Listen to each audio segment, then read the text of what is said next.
has been quite a challenge, but we thank you for bearing with us and bearing with the process. It is also part for all of us of just learning to do things online, which offers us, of course, many opportunities to connect and plan together.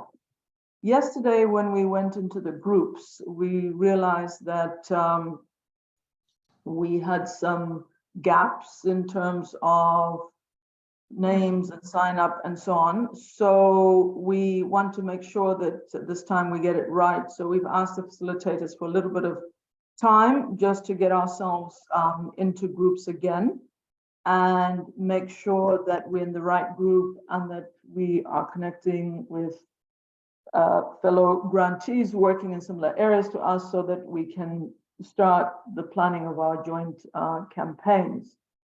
So whilst we're waiting for a few more people to join us and before we go back into the groups to try and make sure that we have everyone in the room who's going to be here today, I'm going to refer to the email that I sent all of you yesterday, and I hope, sorry, it was early this morning rather. Hope you received further guidance on the group work. And I'm going to refer first to the joint campaign PowerPoint. So let me attempt to share my screen here. And I hope you all can see my screen. Are you seeing my screen, Namti? Yes. Okay, great. So the idea of getting you into these groups is to suggest that you work together on a joint campaign, and you will be responsible for telling us how long or how short that campaign is. It's a fairly open-ended agenda. We would like you, once you're in your groups, to get to know each other, to get to know each other's work. Today, all we're going to do is constitute the groups, but then the groups will work out how they're going to work together to plan this campaign in a sort of parallel process to the training through to next week. Just to say that we, after some feedback we got yesterday, including the fact that one of our important, well, all of you are very important, but one of our grantees is not available on Monday, we shifted the presentation of the campaigns to Tuesday, but principally that is to allow you more time, including Monday itself, for further focusing around the campaign should you need that time to do so. So there's a template that is on the help desk and also on the email for the campaign. And this just gives you an idea of what are some of the elements we will be looking for. I think the first thing to be said is that this template is just an outline.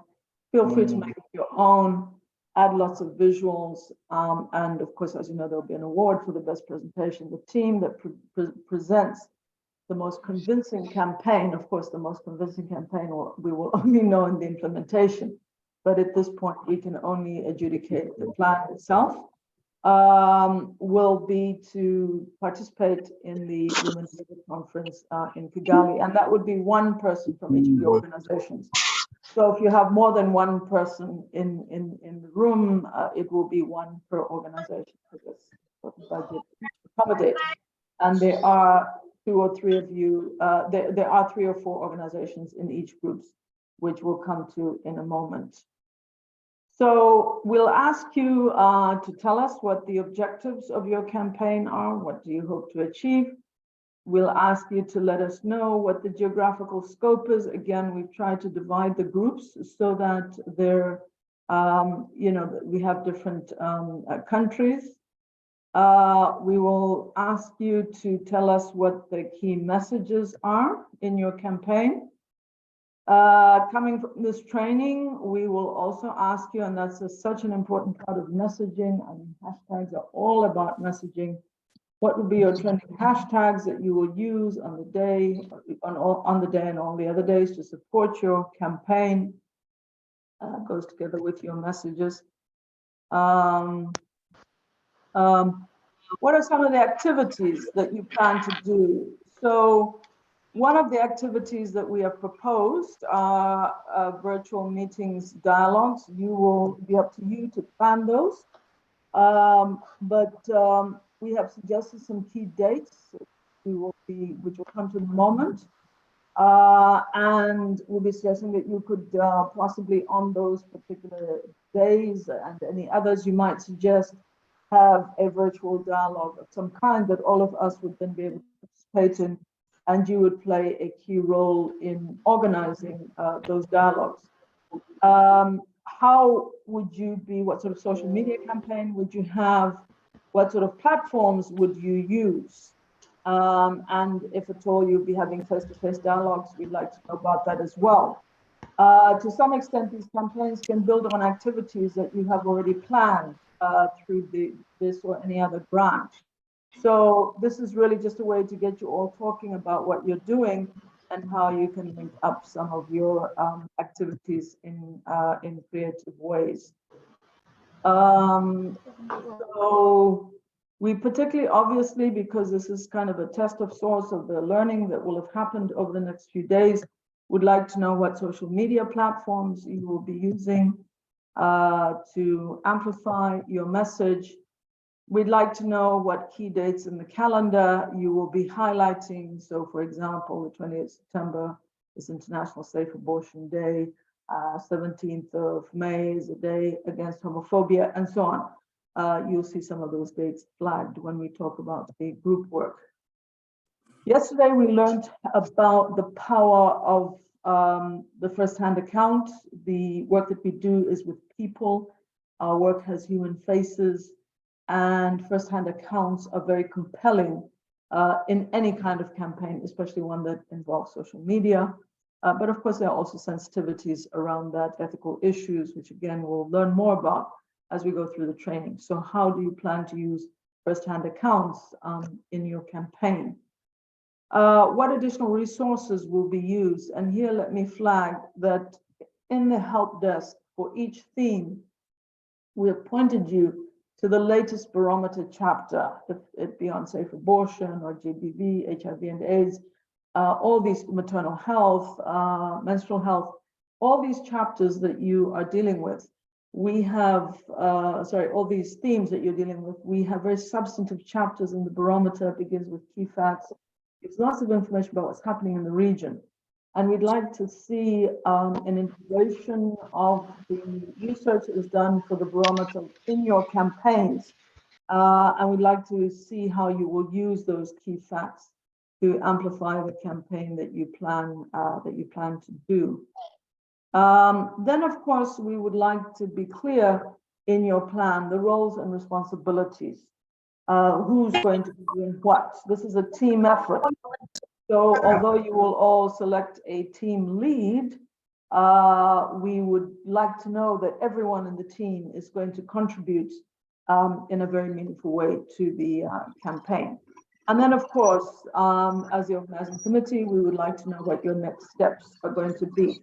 So at a minimum, this is what will be covered in your campaign planning over the next few days. So I just wanted to make you aware of that as you're going into the groups. We're not going to get into all of this today yet, because you'll have to have separate parallels of caucus meetings around this over the next short while.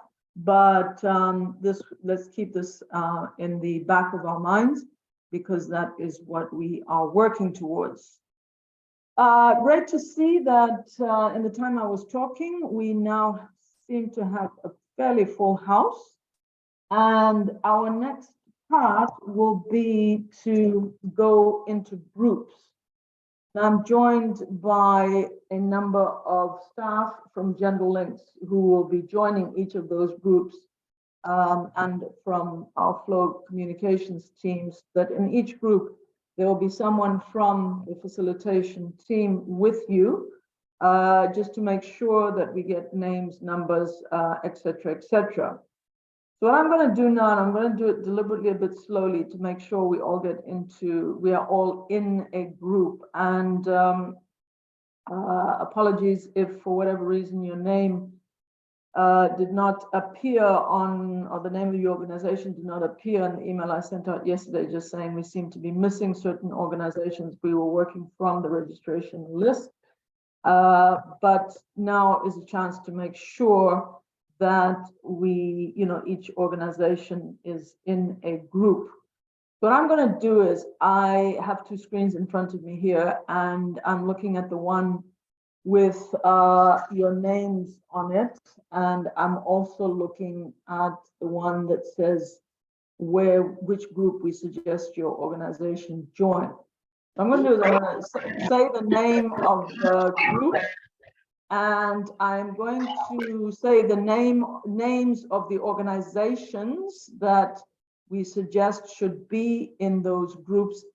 And I will ask you to raise your hand when I mention the name of your organization, because NOMTI will finalize now the groups, so that when we get divided into the groups, hopefully we're all sent to the right place.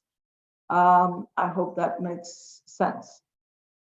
So the first group is the Sexual Diversity LGBTIQ+ group.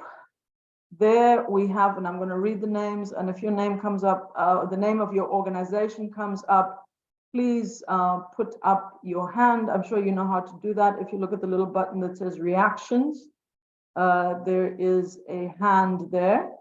And maybe keep your hands, no, you'll have to take your hands down afterwards just so you can see everyone. But let's see hands as we go through each group, just to be sure that everyone is in a group. So the LGBTIQA, we have Capricorn Ignited. Do we have anyone from Capricorn?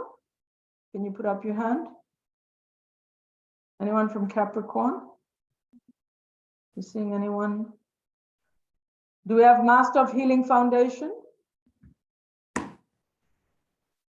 Master of Healing, can you put up your hand? And I saw they are here. Mutiba. Oh, okay, there we go. There. Yeah. Okay, Mutiba, you have that, Namti? Hello. Very good. Stand Out Youth Development, I saw them here as well. Hello. Stand Out Youth Development, Namti, you have them? Yes? Yes. Okay, Eagle Wings Youth Initiative, do we have them? Nomti, may I ask if you are on the LGBTI group or what? Because I'm a bit confused. LGBTI. Yes. Okay, sure. Stand Out. All right, actually the person going to be facilitating that group is Millie Nomti, if you can make sure Millie's in that group as well. Yeah? Yeah. All right. Very good. Okay. Then we go on to, I didn't see anyone from Capricorn Ignited or Master of Healing. Do you have anyone from Master of Healing Foundation? Ntolo, is anyone here from Master of Healing? Yes, Mutiba is from Master of Healing. She's all right. here. Okay. Yeah. Namti, can you make sure that Mutiba? She even raised her hand. Okay, sorry. Yes, I have her. Okay, very good. Okay, we're going to go on to menstrual health. Do we have anyone from New Heritage? New Heritage Foundation? No. Okay, do we have anyone from the Young TOFYWD? Yeah. Yes, we're here. Great, awesome. Rige, if I'm pronouncing it correctly, R-I-G-E, Rige. Yes, we are here. Excellent, let's make sure they're there. Thank you to all the Zimbabweans. I know it's a holiday today, and happy National Day to you all. Thank you for being here. Youth Aspire Development Trust. Good afternoon, Colleen. Yes. Youth Aspire are struggling to join, but they'll be with us shortly. All right, so let's assign them to that group, Namti. Yeah, I have to wait for them to join. Okay. Emma Siwani Foundation. They're not online. Okay, we're gonna Yeah. have. Oh, they're here. They're there. Okay, that's Nolindelo. Nontlekati. You got that? Yes. Yes, I have it. Very good. Okay, then the ASRHR group, we divided a little bit, so let's see how that works. Oh, sorry, the menstrual health group, Juliet will be facilitating that group, Nomti. Yes. Yeah, and hopefully, you know, if anyone's missing, she'll help us to make sure that they find the right place, yeah? So the ASRHR advocacy group, which Ntolo will anchor, we have AGWY Plus Foundation. I did see them from Lesotho. There we go. Yes, they are here. Very good. They're in that group. We have the Lesotho Young Women Christian Association. Are they with us? Yes, she's also here. Awesome. Okay, let's put them in. We have Women in Communities Zimbabwe. They are here, Maichirenga. Yes, I'm here. All right, speak up. Okay. Thank you. In Communities Zim, thank you for being with us. We have Youth Action Health.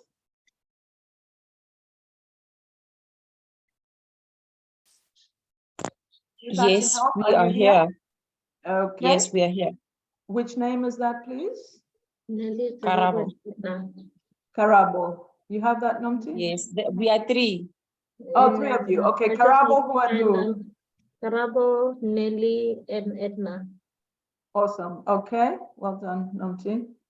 Okay, Ingema, we're also in this group. Ingema, who do we have? I'm not sure I saw them today. Huh, they were in numbers yesterday. What happened? Oh, Balentle. Okay, yeah. Yes. Vusi, Nelly, and Balentle. Yeah. Yes. Great. All right. So we have full house in Tolo for advocacy group. Then on adolescent sexual reproductive health and rights, comprehensive sexual education, we have Swankefa from Eswatini. We had, I think it was, who was it? We had someone. Yeah, yes, we are. Polile, that's right. Yes, you made your voice heard. Very good. When we missed you yesterday. Very happy to have you. This is your bread and butter, yeah? Swankefa from Eswatini. We have the Mansopa Institute. Anyone from Mansopa? Those of you who put your hands up before, can you take your hands down just so we don't confuse you with the new group? Thank you. You can take your hand down by just going to reactions and pulling your hand down. So Mansopa Institute. Katleho, thank you. Do we have anyone else from Mansopa? Mpine, are you from Mansopa? And Ismail? You have those, Nomti? Yes, ma'am, from Manzopa, this is Ishmael. Ishmael, oh, very good. Okay, so we have quite a number from that group. We also have the Project Juan leader, young leaders from Madagascar. I saw them in. I'm here. Okay, that's Anika, yes? Yeah, there we go. Madagascar, can you put them in? All right, now, this group, we might still split it into two. There were people working on early pregnancy, so we're gonna put us all together for the time being. You'll all be with me. So comprehensive sexual education, early pregnancy. Do we have She Decides Zimbabwe? Are they in the group? Do we have Manaskanawa Nasi? I saw them yesterday. Yeah, Yes, yes, present. Okay, who is here from Manaskana? It's Ansley Ndondo, Manaskana. Ansley, okay, thank you, Ansley. Dondo. What's the French in the interpretation chapter? Okay, did you get that, Nomti? Black Women Arise, Women Health Foundation, are they represented? Not. Harankua YMCA were with us yesterday. Yes, good day, Colin and colleagues. Yes, we were there. It's Puteri and Khomolemo. Okay. Nomti, you have that? Puteki and Komolemo? Yeah. Okay, very good. Sexual and Reproductive Justice Coalition? No. All right, that closes the second ASRHR group, Nomti, the CSC Yeah. group, yeah? Okay, and early pregnancy, okay. Colin, Yes. hello. Yes. May hi. I ask, because I'm a Yes. bit confused, we're supposed to be two representing one organization, right? If you have more than one, that's fine. So which organization are you with and which group would you like to be in? Stand out. Stand out? Yes. Yes. Stand out, we have you down already under stand out, we have you under LGBTIQA, is that right? No. Yeah. I'm asking if we should be two representing, and then the way you split it, are we split it in accordance to what we are implementing, or you just gave us to different No, groups? it's according to what we understand you're implementing, but if we put you in the wrong group, you can let us know. We're happy to move you. We're not doing LGBTI, we're doing sexual reproductive health and GBV. Oh, and GBV, okay. GBV, yeah. Oh, And okay. sexual reproductive health, it's either GBV or sexual reproductive health, but not LGBTIQA. Okay, thank you for All that. Thank you. Can I suggest, Nomti, that you put that group into the ASRHR advocacy group? Yeah? Okay. Yes, let's move them then, which may mean that we have a very small LGBTIQ group, but let's see. So the advocacy group. Sorry? So the HR advocacy. Advocacy, yes. If you can move Standout Youth Development to that group, yeah? Okay. All right, I'm moving on now to safe abortion. Do we have, yes, and Tina will be in that group. Do we have the Salama Foundation? Do we have? We are here. We are here. Thank you so much. Anyone from Salama Foundation? Shadrach. Yes, we are here. I'm Shadrach from Salama Foundation. Awesome. Okay, Shadrach Namti. Okay, do we have the Women's Action Group? Juliet, they were struggling a little bit. Do we have WAG? Juliet? Juliet, do we have the Women's Action Group? No? Okay, do we have She Hive Lesotho? Yes, She Hive is here. Refugio Harris is here. Okay, who is here from She Hive? Refugio Harris. Okay, thank you. Refilwe Nomti. Do we have the Resoketswe Foundation? Resoketswe, are you represented? No, I don't think so. Do we have anyone from the Malawi Human Rights Resource Center? No. Do we have anyone from the Coalition for Women? Sorry, yes, I'm here from the Malawi Human Rights Resource Oh, Center. awesome, Linus. Okay, very happy. Linus. Yeah, Linus. Sorry about that. Okay. Thank you. Linus, excellent. Very happy to have you. Anyone from the Coalition for Women Human Rights Defenders Tanzania? You sent an email saying you were with us yesterday. Coalition for Women Human Rights Defenders Tanzania, are you here? No. Okay, we go on to GBV. We have the DRC group, Initiative for Youth in Action, DRC. Are they with us, Yelfine? Do we have the DRC? Yes? Yes. Yes, I do. Can you hear? Okay, well, it's adolescent sexual and reproductive health, yeah? But it's adolescent. Are they working on adolescent? Yeah, okay, yes. All right, please put them in Tolo's group, Yalfin. What's the name of the group? Sorry, Namti, yeah? The advocacy. What's the name of the organization? Okay, who? Okay. All right, then we have. Sorry, Colleen, I can't hear Elfine from my side because she's in the interpretation room. Okay, what is the person's name?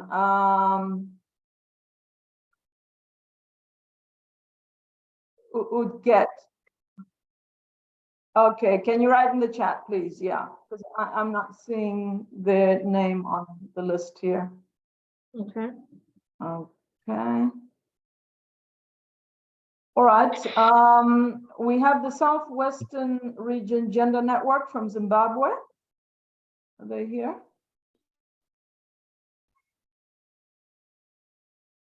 Let's see them. We have Paula. Can you put Paula in? On GBV, Namti? Yes, we are here. Yes. Great, I can see you, thank you. We have Roots from Zimbabwe, saw them in as well, Namti.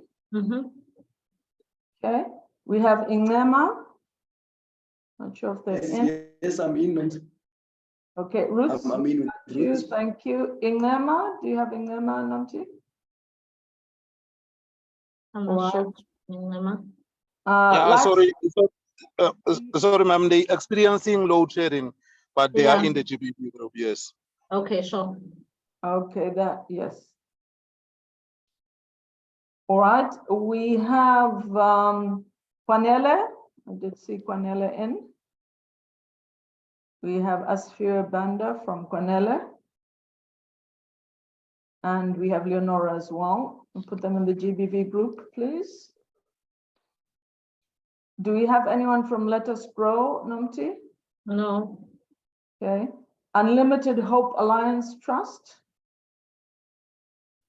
Hello, yes, we are present. We are present.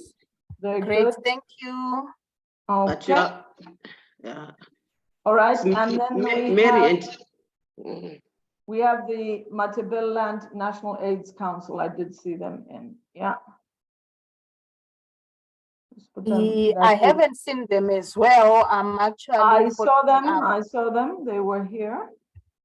Oh, yeah, they are here. Laxon. Yeah. Laxon, are you there? Yes, Matabeleland AIDS Council is present. Very good. Okay, great. All right, then sex workers, key populations. We've got Sisonke and Voice of the Voiceless. Sisonke, are you in? Sisonke is here. Okay, excellent. There we go. Sisonke National Movement. And then Tandeka Dlamini, I think, is from VOV. All right, we are leaving you in the group that you're already in a coalition, which is great. Okay, Namti, just before we go into the groups, I'd just like to share my screen again and just be clear about what we will be doing in the groups. So let me do that quickly. Okay. So these are the organizations by group and as per the changes that we've made. When NOMTI puts us in groups, if for whatever reason you are not in a group or you're in the wrong group or whatever, you will still have the option to move to another room. It will give you the menu of all the different groups. So let us try through this time we've taken today, and we've taken a lot of time, but it's important to get into the right group. And if we're still on the right group, let's make sure that in the next 20 minutes, we get into the group where we know we are going to be comfortable. And then here are the tasks which you will go through. We'll have introductions. Make sure you're in the right group. If not, please move. Make sure you represent a diversity of countries. Choose a team lead. This is very important. I know you will have just met each other, but we really plead that within the short time that we have at least one person, we identify one person who is going to lead the group. Exchange emails and cell phone numbers.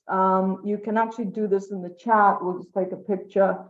We have the sign-up sheets. After this, staff of Journalinks will make sure that we can create small groups, email groups, and so on, so that you can be in touch. We will facilitate that administratively, but let us make sure that we at least get information about who is in each group so that we can connect you after today. Look at the key dates you are expected to anchor and cyber dialogues as part of each of your campaigns. So in this list that you have, and that can be shared again in the groups, you have some focus dates in May, June, August, and so forth. And it's important to have a look at those and say, you know, are those dates going to work for you? Because what we'd like at the end of this training is, at the very least, to have about 5 or 6 cyber dialogues between now and the end of the year that will be anchored by grantees, where you will be able to share the work that you're doing and the campaigns that you are doing. So it's important to look at those because some of them are quite soon. Ensure that Journalinks has your correct email and cell phone numbers in the sign-up sheet. So I think part of the confusion yesterday is that you hadn't actually signed up. So if you just make sure that you do that, it'll mean that administratively hereafter we'll be able to link everyone up. And then in your groups, you'd also just need to agree how you're going to work and how you will link up, how you wish to link up.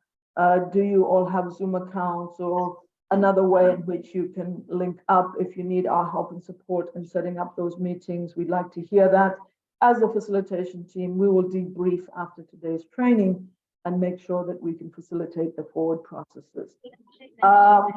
Yeah, and here in this email, you also have the barometer chapters in the help desk. This is the link again to the help desk, but just to remind you that you have some very, very useful information resources about all the different SRHR topics that we're talking about in the region, and we'd like you to refer to them again, not today, but just as you begin planning your campaigns. So Nomti, without further ado, can I ask you to then send us into the groups, and we will then go into those groups. I suggest that you give us 20 minutes, if that's okay, then bring us all together again, because we certainly need to get on with today's business. But hopefully after today, we can facilitate the group work as best suits each of the groups. Okay.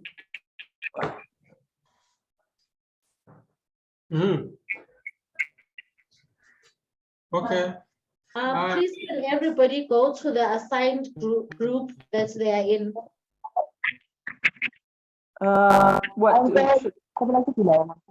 Do we pick our group, Nomti, or? I've opened the rooms, so all you have to do is just join. Okay. I've assigned everyone, so you just have to join the group.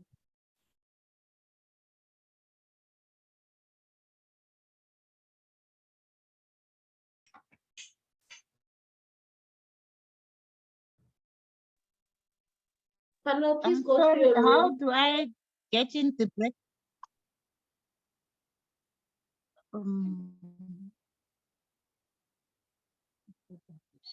Okay. If you're looking at the screen in front of you, open. Okay, you go to the bottom of your screen to the thing that's written breakout rooms.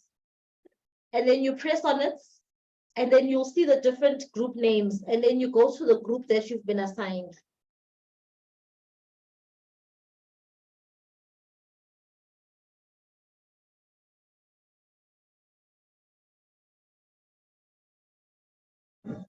Sorry, can you repeat how are we going to the groups? You go at the bottom of your screen where you usually see the share button, record, and whatever buttons. There's Okay. say written breakout rooms. Click on it. Once you click on it, you'll see the different group names, and then click on the group that you're supposed to join.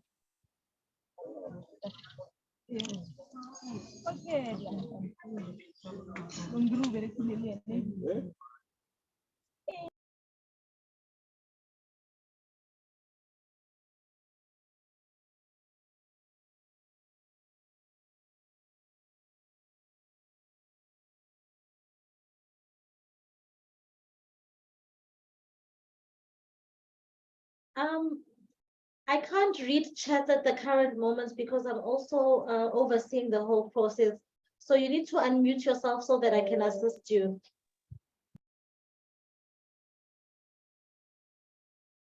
Moana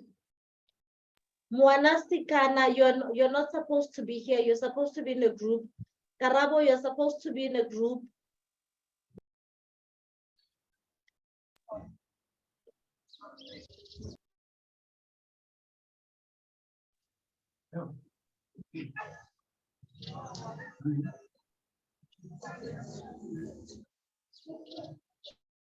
I can't read your chat. Please unmute so that I can assist you. I want Edna here. I want to check if I'm in the right group. I don't know what you mean, Edna. Which group are you supposed to be in? The SRHR group. So I don't know if is this the right group? No. Which group is this? You haven't joined your group. Also, Edna, go to the bottom of your screen. Look for a button that says breakout rooms. Click on it. It will show you the different rooms.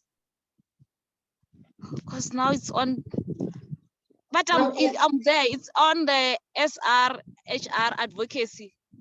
No, you're not. You have not joined. I'm looking at the facilitator screen. You are still in the main room. At the bottom of your screen, there you go. At the bottom of your screen, Ma'am Edna, look for a button that says breakout rooms. Nomti is appearing on top of my phone and I touch it and I see one that says SRHR advocacy. I tried to join. It just returned me back to the main. I don't know what's going on. Are you using a phone? Yes, I'm using a phone. Okay, I don't know how to help you. Because it says advocacy and I said join group. I've assigned you, so I don't know why you aren't able to go in. I've really assigned you on my side. There you go. Dineo Mukobori. Which group are you which organization are you from?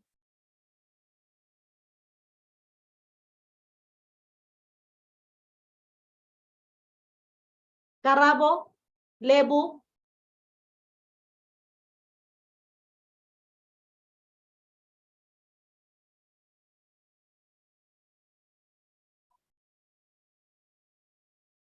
Southwestern Gender Network, please go to the breakout room for gender-based violence.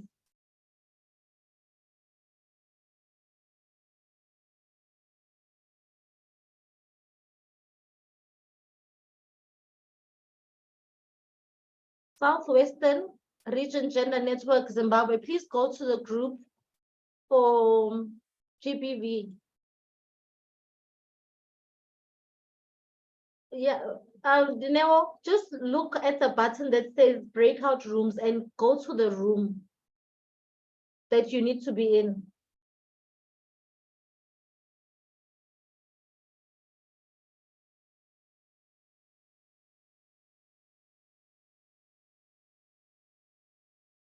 Mimi Litualo, you're also not assigned a group. Karabo and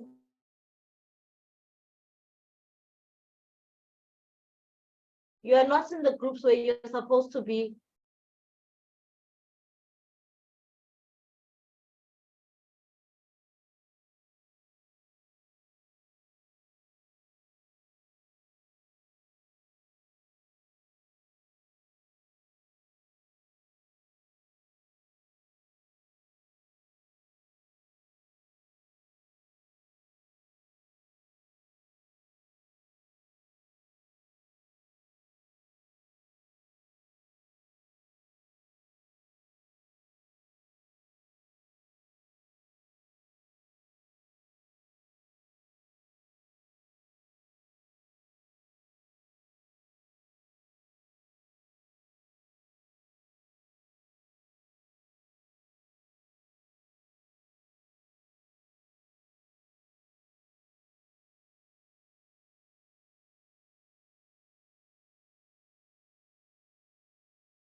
Lebogang, Diana, Karabo, Mimi. We're choosing anyone of anything is something in the whole and when it comes to group work, marshmallow brownies, it's always best to make a backup batch.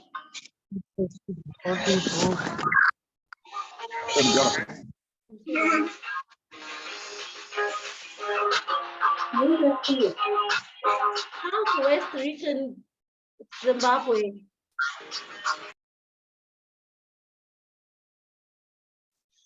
Is it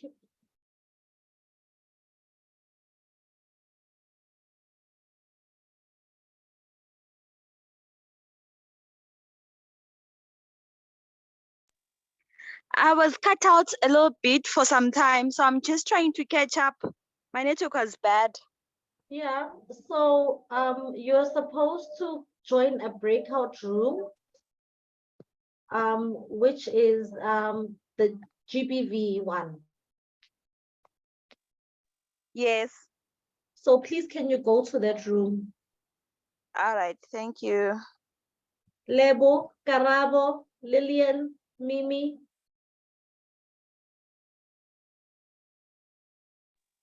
Yes. Lebo, please, can you go to which group are you supposed to be in? In the LGBTI group. Yeah. Please, can you go to that group? Okay, I'll Thank assign you. you. Okay. I've assigned you. Lillian? HIV. Okay, I've assigned you. So now you have to join the groups.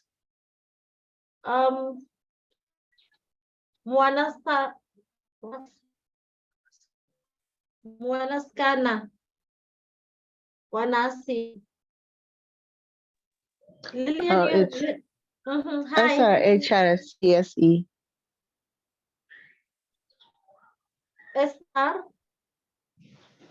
Yes, SRHRCSE. Okay, please join the group. I've assigned you. All right, thanks.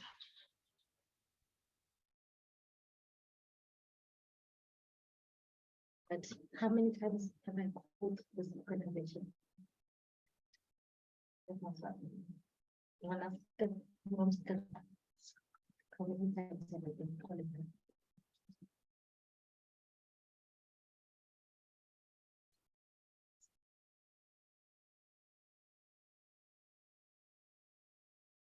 Please, can you go to the group Wanasikana? You go to the bottom of your screen, you'll see something that says breakout rooms, and you just go to the breakout rooms.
Please mute yourself as you come back.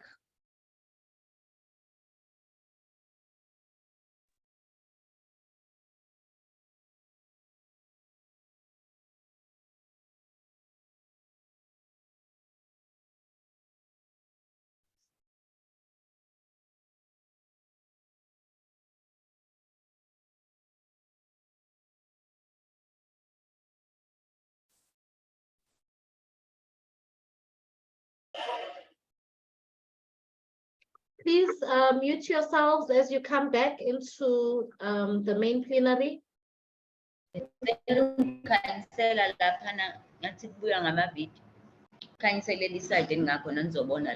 will.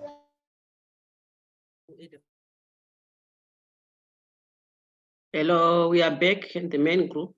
Good, very good. Happy to see everyone. Yeah, I will not take up more of your time, Millie, with too much debrief from the groups. What I will do is ask the Genlinks facilitation team to remain online or to come back in at the end of your training, just so that we give you 1.5 hours. But I think that judging from our group, we at least managed to get to know each other, get numbers and so on. And, you know, we'll set up a WhatsApp group and decide when to meet and so on. So I believe that's as far as we all managed to get. And I hope that everyone did find a group and found their right group. So thank you again for the time. Sorry for taking a lot of it. And now we'll hand over to Millie for the rest of the training today. Oh, good afternoon, everyone. So happy to see people on camera today. We are about to kick off our training today on Facebook and TikTok. But as you know, we always kick off with a poll. And Nadia, my colleague, is here to just share the first poll. So whoever wasn't around yesterday, it's a Kahoot.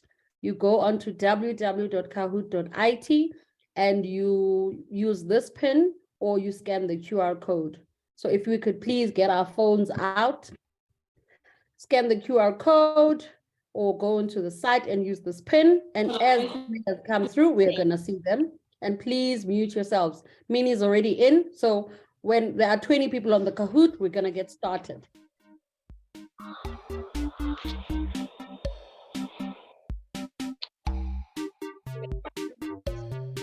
Hello, Sunshine.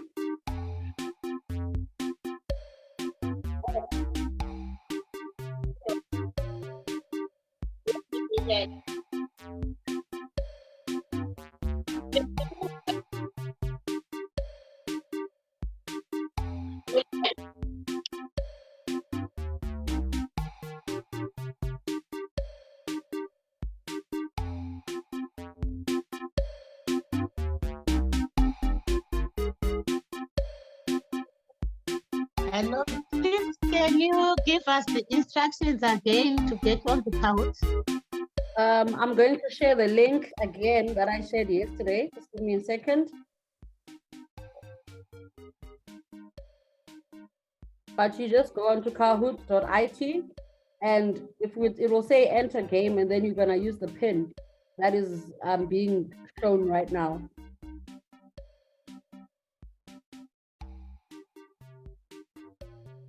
Just looking for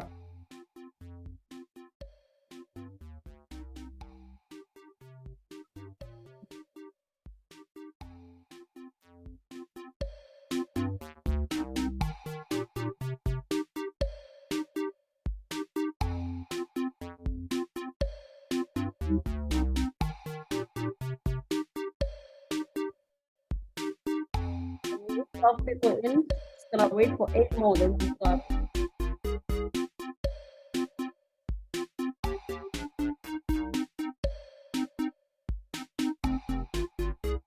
Please help, we can't seem to get it through. What problems are you having? What am I supposed to do exactly? I haven't seen the link. So the link is on the message functionality. It's called kahoot.it. I've put it on the messages. Just click on that link on your phone, and then you're gonna be asked for a pin, and the pin is what's being projected on the screen. Okay. So, Pin is 8242457. yeah, well, Aha. Then you put a name. then you And can then pick a name, yeah, whatever name you want to use. You can use your name or whatever funky name you want to use. We do this on the laptop. Sorry? Can we do this on the laptop? I'm using my laptop today. You can do it on your laptop, I'm sure, but you can also do it on your phone. So try it on your laptop, it should work. It's not clicking. Start clicking on your laptop. Normally it works on mobile, so it normally works on your phone. Okay, let me try the phone then. But you can do on the laptop. I don't know why it's not clicking. Sorry about that. Technology. Fails you when you need it the most. Okay, 27 people. Okay, let's wait for 3 people. Then we can start when it's 30 people in. Whoever wants to do it on the laptop, you can still do it. Just go to the link and then it will give you the same details as the phone. I'm using my laptop as well. Awesome.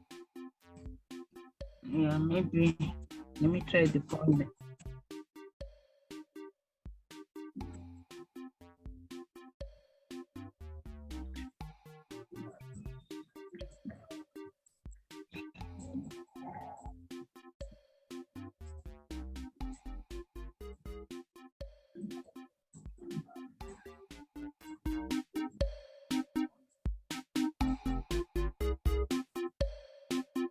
Hey, I'm in. Yay, awesome. Okay. 2 more people, or we can start. Okay. Nadia, I think let's start, yeah. Fastest fingers first. Let's see who's gonna win today. Cool. First question, what is the most popular social media platform with the biggest number of active users? Mute yourselves, please, guys.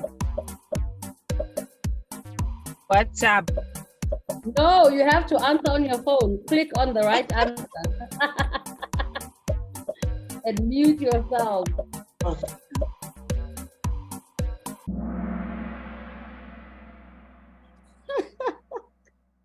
Nine people said it's WhatsApp. Next question, please, Nadia. The Duke 21. Love that nickname. Killing it. Oh, yeah. Yeah, love it. Okay, next question. Your minimum age requirement to sign up for Facebook?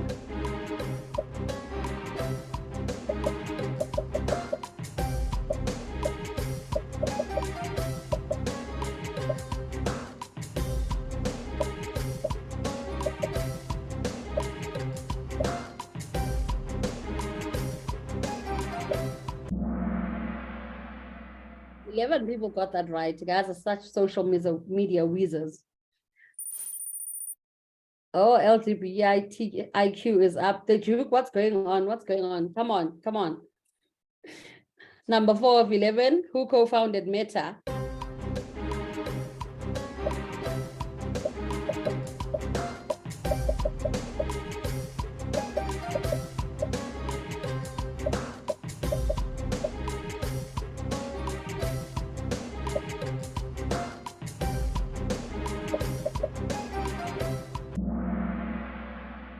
People got it right. That's amazing. Let's see who's in the scoreboard. LGB, killing it. And Mini coming through nicely. Question 5 of 11. When was TikTok locked?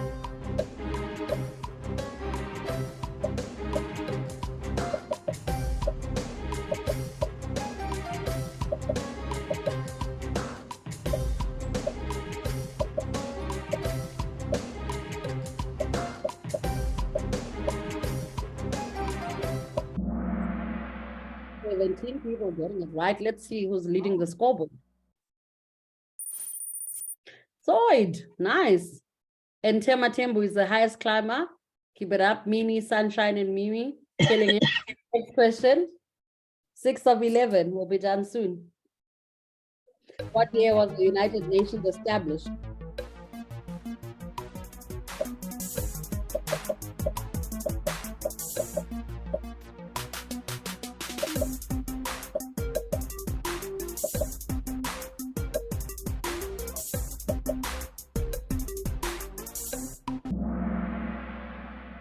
Seventeen people got that right. You guys definitely know your space. Let's see who's on the scoreboard.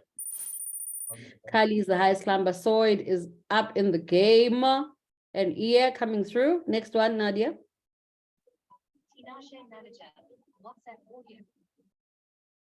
It's a true or false question. Japan has the highest life expectancy. True or false?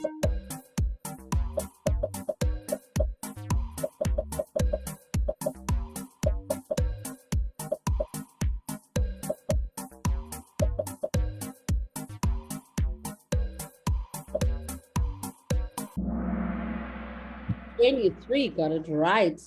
Next question. See the scoreboard. Soid out here killing it. LGBTIQ, Mini Sunshine and Ian. Zero is also up 8 places. Well done. Next question.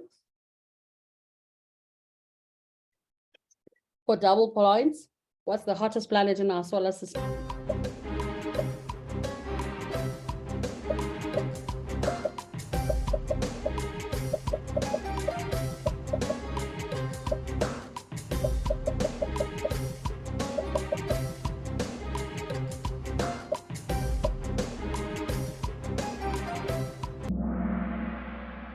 Venus is the correct answer. Let's see how our scoreboard looks. Yo, Soid, killing it. Tematembu is now on number 5. TWA Mini. Cool, and Mimi is the highest climber. Good luck. 9 of 11. Founded TikTok's parent company, ByteDance.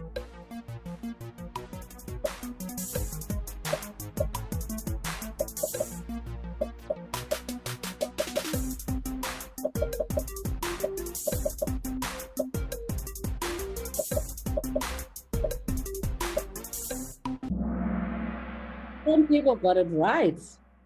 I can't even pronounce that name, but 10 people got it right. See the scoreboard. Mini killing it in first place, and Lamtutu is climbing up. Scoreboard remains a little bit unchanged. Next one, 10 of 11. One more to go. Which city is known as the Eternal City?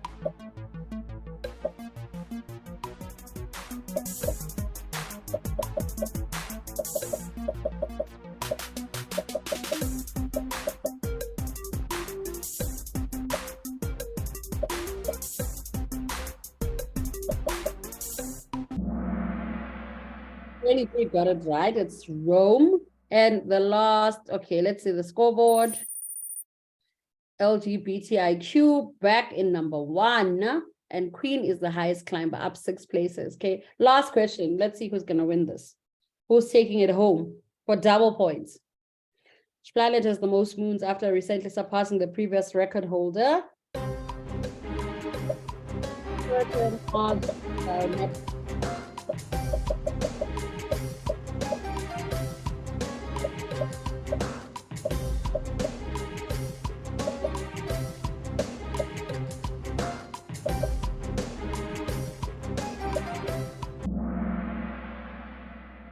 It is Jupiter. 12 people got that right. And let's see who our winners are for day 2 of the Kahoot.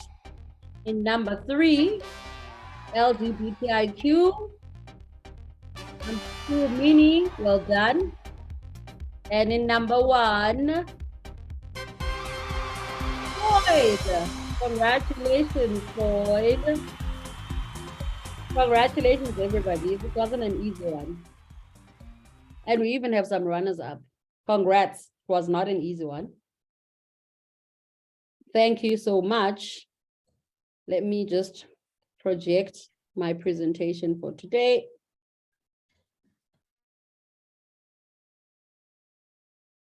It's just loading. Cool.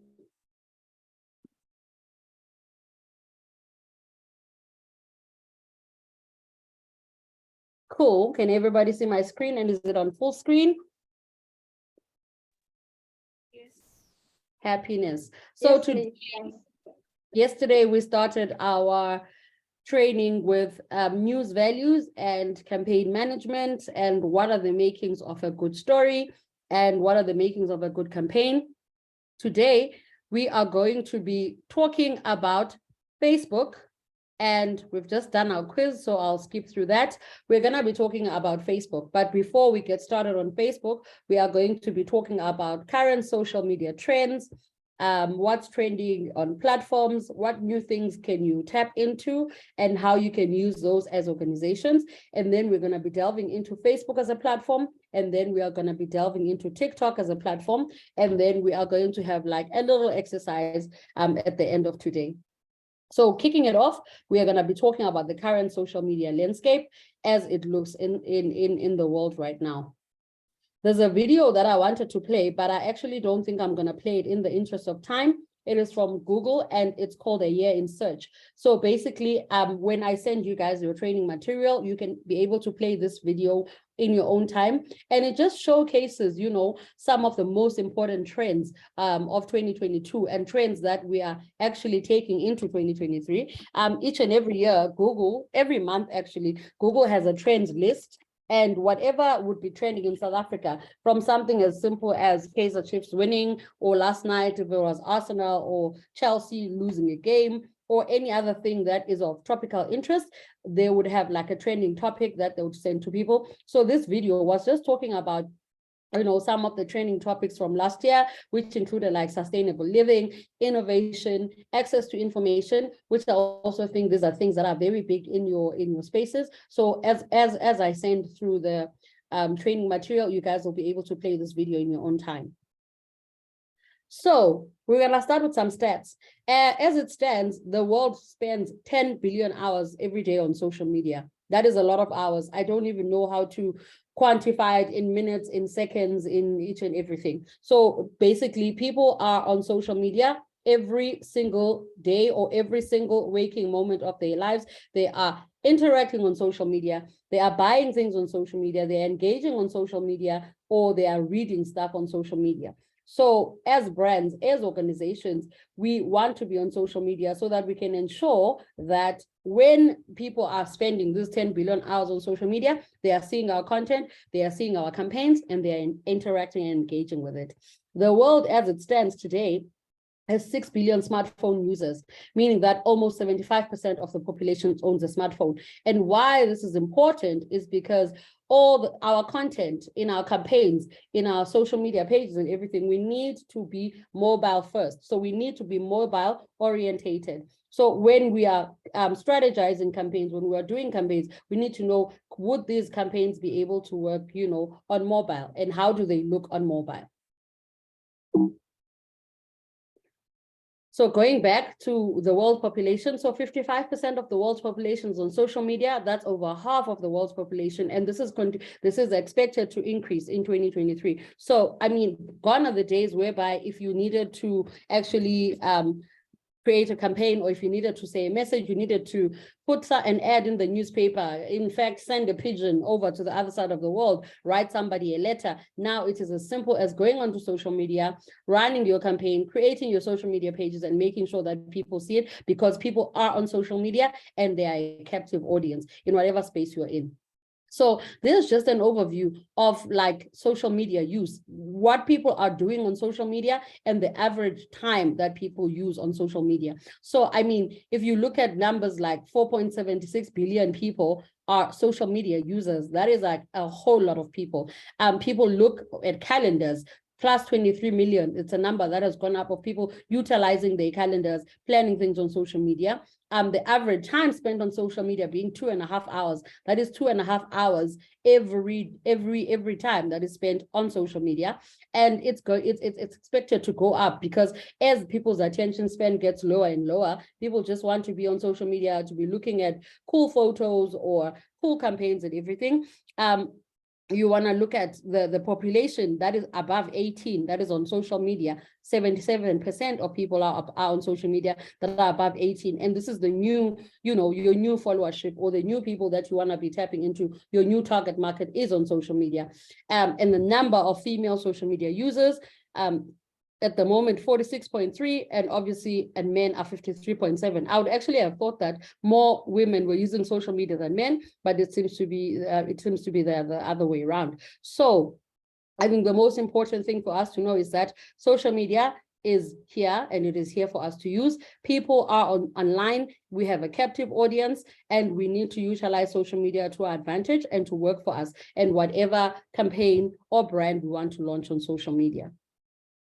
So in 2023, I found some social media trends for nonprofits that I think you guys could tap into, look into, and be inspired by. And this is by in no means, I'm not saying that these are the trends that you must follow, but I thought, let me give you some trends that I've seen locally and globally that our nonprofit organizations are actually tapping into in 2023. And the first trend being TikTok. And I know that people are dead and tired and bored of TikTok, but TikTok is a machine. And all the cool kids are on TikTok, adults as well. You know, they are scrolling on TikTok, they are saving videos on TikTok, and people are tuned into TikTok. So it's important for nonprofit organizations to make sure that if their strategy is to be on TikTok, that they are on top of that It's For You page and their content is being shared, even without actually using a budget to boost that. People are spending an average of 80 minutes per day on this platform, and that is a lot of time to spend on one platform, you know. And the most important thing that has happened this year is that TikTok videos used to be kept at 15 seconds, but now TikTok videos can now go up to 10 minutes. And this is amazing because it gives brands enough space to tell their stories. I think when TikTok first started out, people thought it was just about dance challenges, it was about being gimmicky. But we've seen brands and organizations coming onto TikTok, raising funds for their causes, actually having challenges that were meaningful and purposeful on this platform. So I think if your strategy for 2023 is to grow on social media, please do not shy away from using TikTok and using its abilities to actually build your brand forward. Video content is becoming increasingly popular. We spoke about this yesterday. Melanie and Roy spoke about it yesterday. Video is king. People's attention spans are getting lower and lower and lower. And if you're going to write an essay or you're going to write a long post, the most you can do is perhaps create an infographic, perhaps create a GIF, perhaps create a short video that is a summary of the article that you're writing, because people are more likely to engage with your video. They are more likely to remember things that they've seen on videos, you know. And if you're an NGO, you can consider using some GIFs that are very tasteful and to your community. You can use some reels. Reels are great, and Instagram and Facebook is pushing reels more and more often. And you can use stories on your stories, and you can also use like TikTok style videos. And by TikTok style videos, I mean videos that have captions, videos that have lists, 5 ways to do this, how I spent a year in Uganda raising funds, 3 ways you can start your own NGO, 5 things to do before the end of 2023. So listicles, and these were used to be in the magazine space. Back in the day, magazines would tell you top 3 diets to do today. Those are like clickbaity things, and people will always remember them. So you do want to start using listicles. You want to use the things with captions, and you want to use videos that are short and punchy and to the point. But when you have a space to tell a story in a 10-minute TikTok video, then you can also do that as well. Messaging apps are also becoming a big thing in 2023. So messaging apps have always been around, but now they are on the rise because there's a whole lot of stuff that is happening that is making people want to actually look for authenticity, you know, and messaging apps offer the authenticity that you may not even necessarily get from a Facebook page or an Instagram page. So WhatsApp community groups are huge, and people are able to send things on WhatsApp community groups and get help in times of crisis. Facebook Messenger groups as well, they become quite big. You can also now advertise on Facebook Messenger. So instead of being on somebody's feed, you can advertise on Facebook Messenger. WeChat is becoming popular as well. So I think NGOs should consider using messaging apps to communicate with their supporters and donors, and just provides more personalized support. You can also look into chatbots. So some of the things that maybe you would need to hire an intern for, or get someone to do in-service training and answer queries, you can look into what free chatbots are there that you can use to effectively manage your time, so that you can spend your time doing the most important things, which which are solving the matters of importance to you. And there's also social media platform integration. We've already seen this with Facebook and Instagram and WhatsApp merging into one. There's going to be a whole lot more of that in the next coming year, where platforms are integrating into one. And if you post something on Facebook, you can see it on Instagram. And if you post something, your WhatsApp story, you can also share it onto Facebook. So I think NGOs need to consider having a presence across multiple platforms. So don't shy away from being on multiple platforms, but again, have the right strategy and have the right messaging that you want to go into these multiple platforms for. And again, when you're creating content, perhaps if you don't have time to create all content across platforms, then what you create for Facebook can be utilized for Instagram. What you create for Twitter can be utilized for LinkedIn. What video you create for Facebook can be used on TikTok, so that we are working smarter and not working harder. And trust and authenticity, this is not something that you would think you would see on a social media trends list. But again, like as I mentioned, there are chatbots. There's a lot of fake news, and there's ChatGPT. There's a whole lot of things that are starting to feel like they're not real, because we are not used to having maybe a chatbot answer questions. So in 2023, even with all the new technology that's coming through, we still need to be authentic, and we still need to be trustworthy, and we need to be transparent. So people require that of you as a brand and as an NGO, that if you say something, you do something. If you promise a thing, then you still do that thing. So it's important to build trust with your audience so that you increase your engagement. And the importance of building trust is that you build a bonded community. And in times of crisis, let's say you are struck with a crisis, and I'm making an example, your CFO is embroiled in something, and people are starting a whole cancel culture on Twitter, and they're saying, let's cancel Gender Links, let's cancel Sisonke, let's cancel all these other organizations. When you have a bonded community, those are the people that are going to come up for you. Those are the people that are going to speak to your cause. Those are the people that are going to say, no, we understand this organization. We know them. We've been with them all along, and they wouldn't do something like this. So being trustworthy and being authentic is going to help your brand to this year and in the years to come. And as I've been mentioning, AI, which is AI is here. So artificial intelligence is what AI is, and it is here to stay. So whether in the form of chatbots, or whether in the form of chatbots that design images or that write for you, those things are here. And I think apart from us being scared about it and feeling like it's going to take away our jobs, the best way it could be to embrace it and see what are some of the things that I can get from an AI chatbot. Can they tell me about my audience preferences? Can they tell me about where I should go next? Can I do some research? Are there tools that can help me? If I used to write a proposal for 5 hours in a day, can a chatbot cut that 4 hours by 2 hours by helping me do the research first, or doing the first part of that proposal? So I think let's look at AI not as a scary thing, but as a tool that is here to help us make our lives more effective and a little bit easier. And my favorite one, your employees are your biggest ambassadors. So no one knows your business like the people that work for you or that work alongside you. And as organizations and brands tend to forget about the people that work for them and focus on outside people, let's get new followers. Let's go and expand in Kenya. Let's go and do this in Uganda. Let's go do it in Lesotho. However, you have people in your organization that have been working there perhaps for donkey years, people that you maybe started out with, and they know your organization inside out.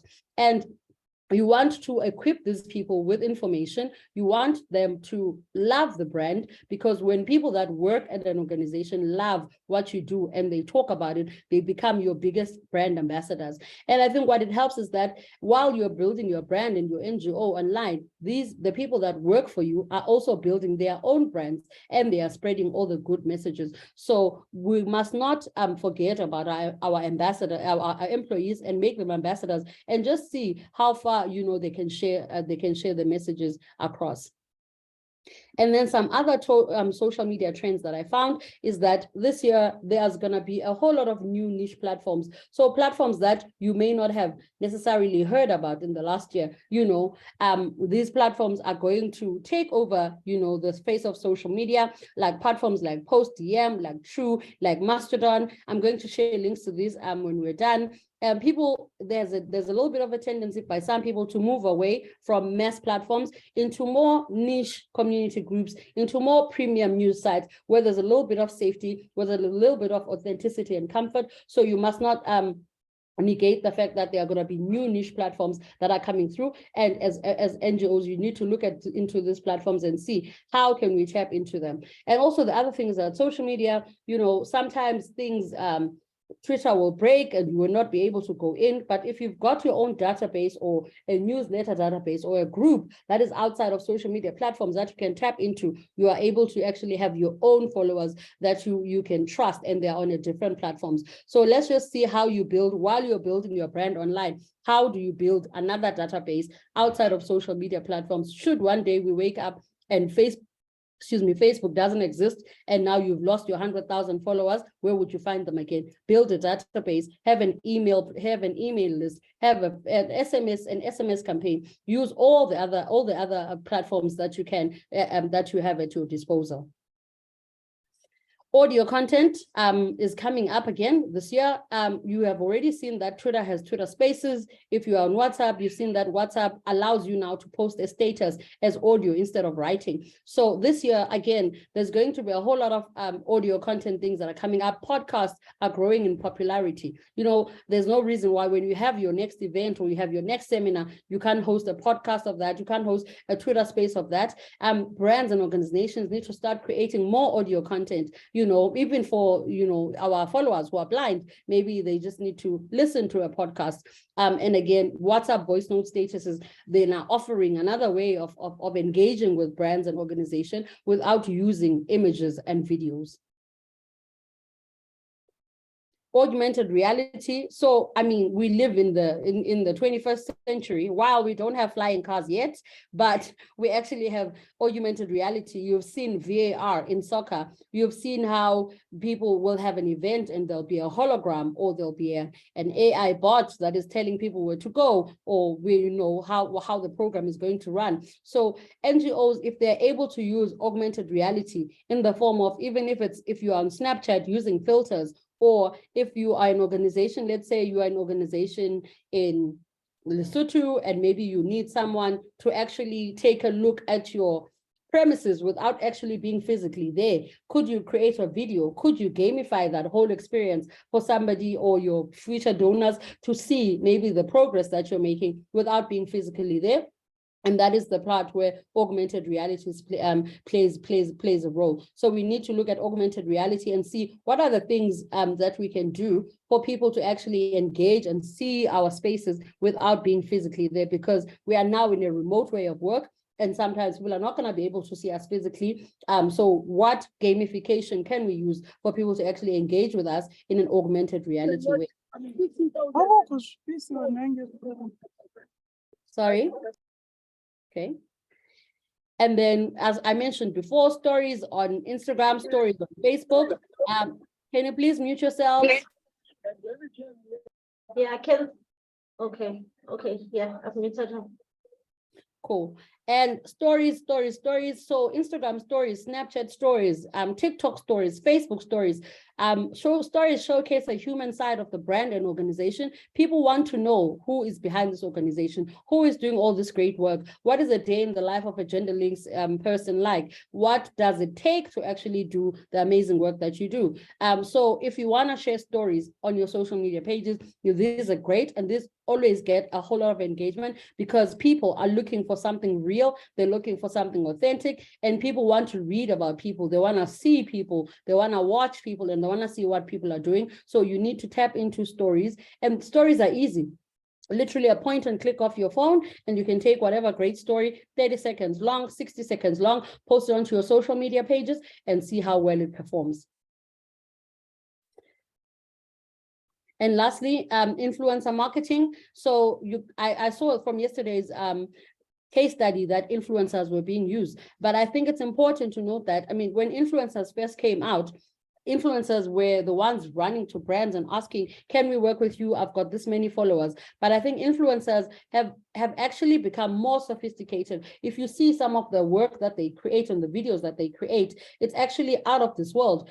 It looks like even at some point it's going to actually take center stage away from TV ads, because now when influencers are investing time into their craft, they're investing time into the cameras that they use, and it's actually paying more for brands and organizations than it would for you to go and create a 1 million rand ad and put it on SABC1, because people are not even watching TV as much as they used to. So do not shy away from using influencers. And as I mentioned yesterday, you don't need to go and look for an influencer with 1 million followers. You can look for an influencer with influence, with engagement. So even somebody that has got 5,000 followers, if people are engaging with that person and they engage with their audience, then you are going to get your results. And also something to think of is who in your groups has lots of following, staff, even with staff or with people that are outside, and grow a pool, have a pool of influencers that you always tap into when you have got a campaign, when you want to run a donor thing, or when you've got an event. Because these influencers have got the power to drive collaborations, and they've got the power to actually give your messages more reach. So I had a look at your social media footprint, but I didn't look at all the other platforms. I just looked at gender links and just had a look at, you know, some of your number of followers and the number of subscribers. And I'm not going to go through this a lot to say, you know, to critique and say, oh, you're doing this right, you're not doing this right. I think that this training is going to help us see where are we going right, where can we improve, and, you know, what new technologies can we tap into. But these numbers of these followers are actually great numbers of followers, especially the Twitter followers, because Twitter, it's hard to grow on Twitter because it's such a negative platform. But having that number of followers on Twitter and on Facebook is actually good. I would just suggest that we grow a little bit on LinkedIn and of course on YouTube. So now we go into the ins and outs of Facebook. And I'm just going to take it back a bit with some stats, just for you to know and understand how big Facebook is and what kind of leverage you can use on the platform and what you can get out of it. So you saw on the Kahoot that Facebook is the most popular platform, 2.9 billion active users.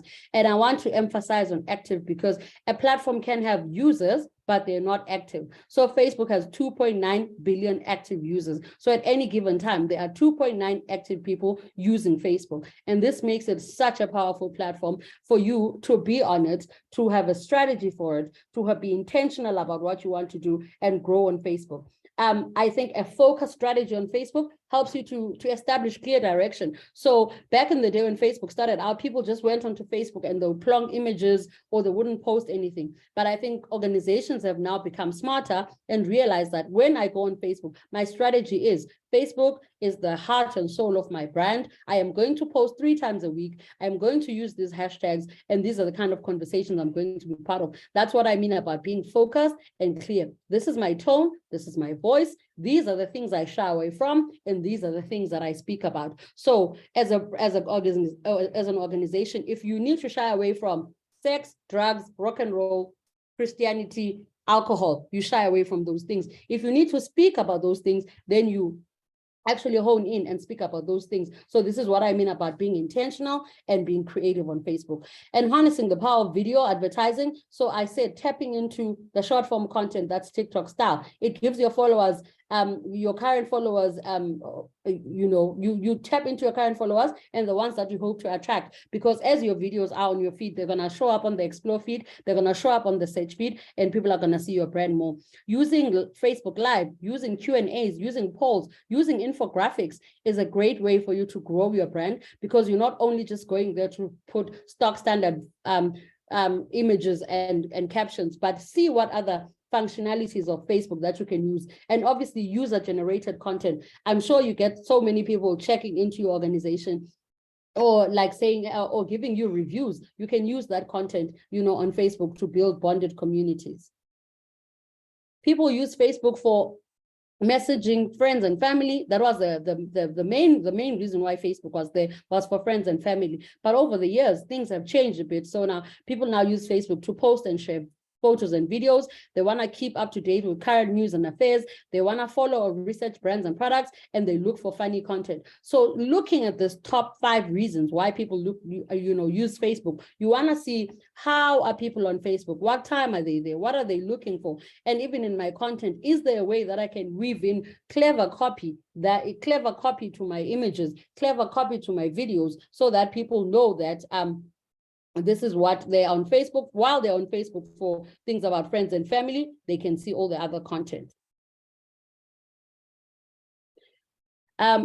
Again, so people want to go on Facebook, and there's a lot, these are some terminologies that you want to, to know if you're gonna be on Facebook. Let's say you're starting out on Facebook and you really don't understand what is the terminology and what do people mean when they speak of shares? What do people mean when they speak of comments or on messages? So obviously sharing is when people repost your content. When people comment, they add their own thoughts, they add their own opinions and reactions.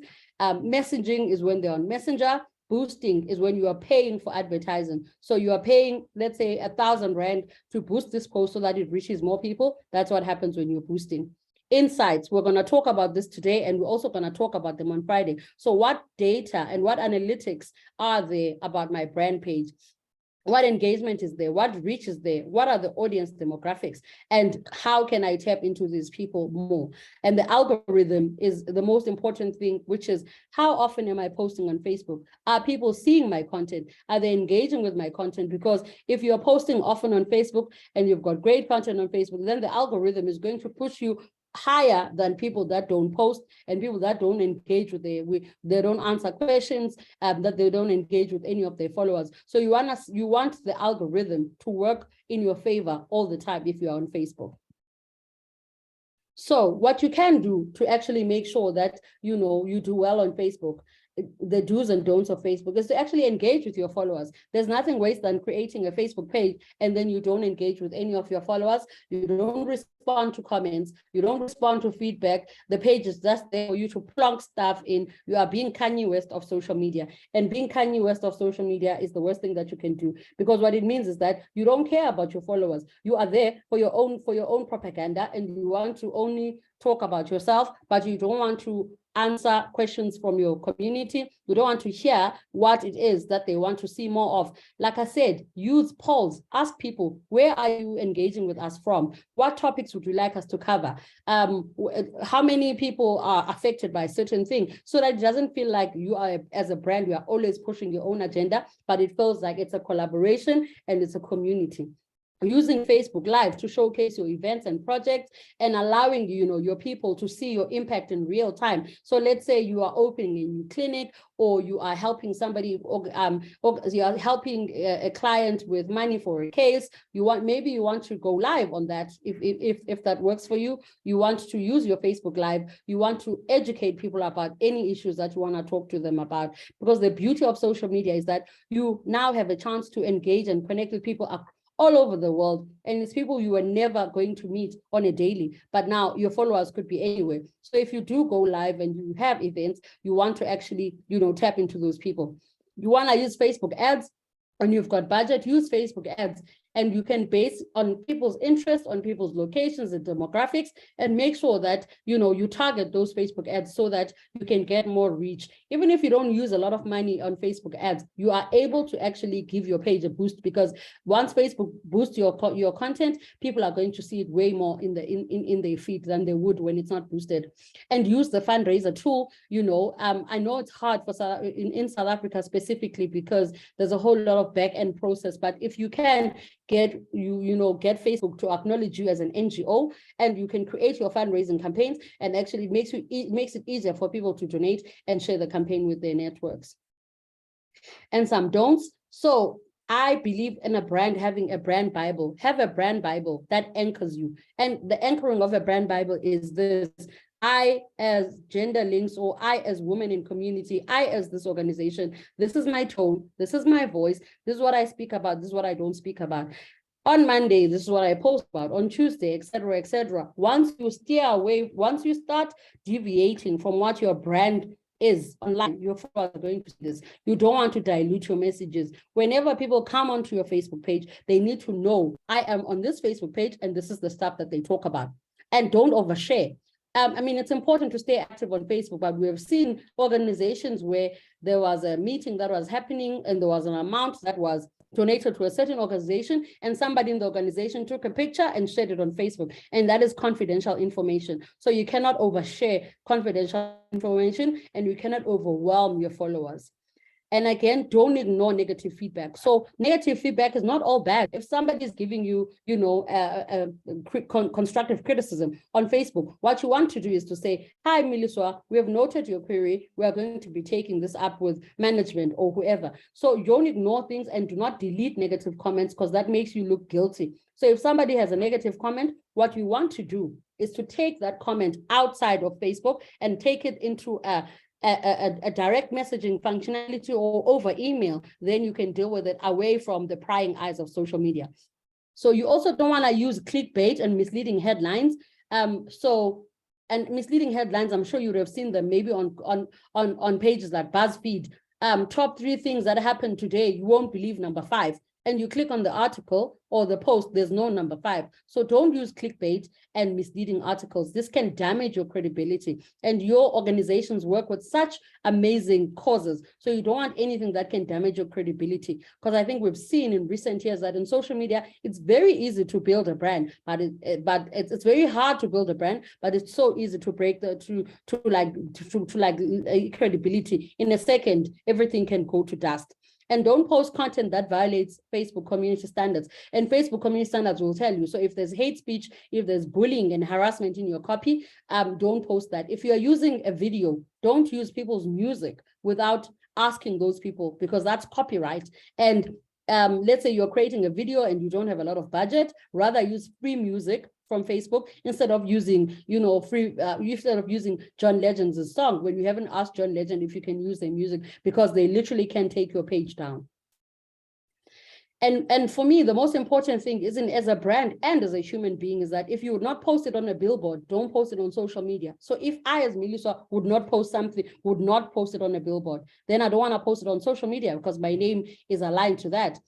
Always represent your brand and organization well, even if now it's going to personal side. If you're unhappy about anything, you don't, and you work in a certain organization, you don't want to post it on social media. You can use your internal processes to air any grievances. So you don't go onto social media and say, I'm so upset with so-and-so organization because this is what they did. They withheld my pension fund. You don't want to post that on social media. You actually want to use your internal processes to actually air your grievances. So don't act as a brand spokesperson online. Every brand should have their own spokesperson, and they'll say Meliswa is a spokesperson for so-and-so brand. And if somebody is tarnishing the name of your brand online, even though it hurts for you to see that happening, you rather take that and alert your communications officer, your marketing officer, and make sure that they deal with that, instead of you acting like a communications officer and actually being drawn into a Facebook or a Twitter war.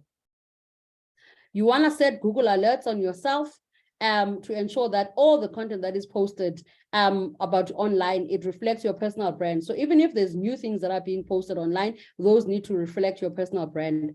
Sorry, guys, I want to stop share for a second because there's strange things happening, red lines coming across my presentation while I'm presenting. Are you guys seeing that?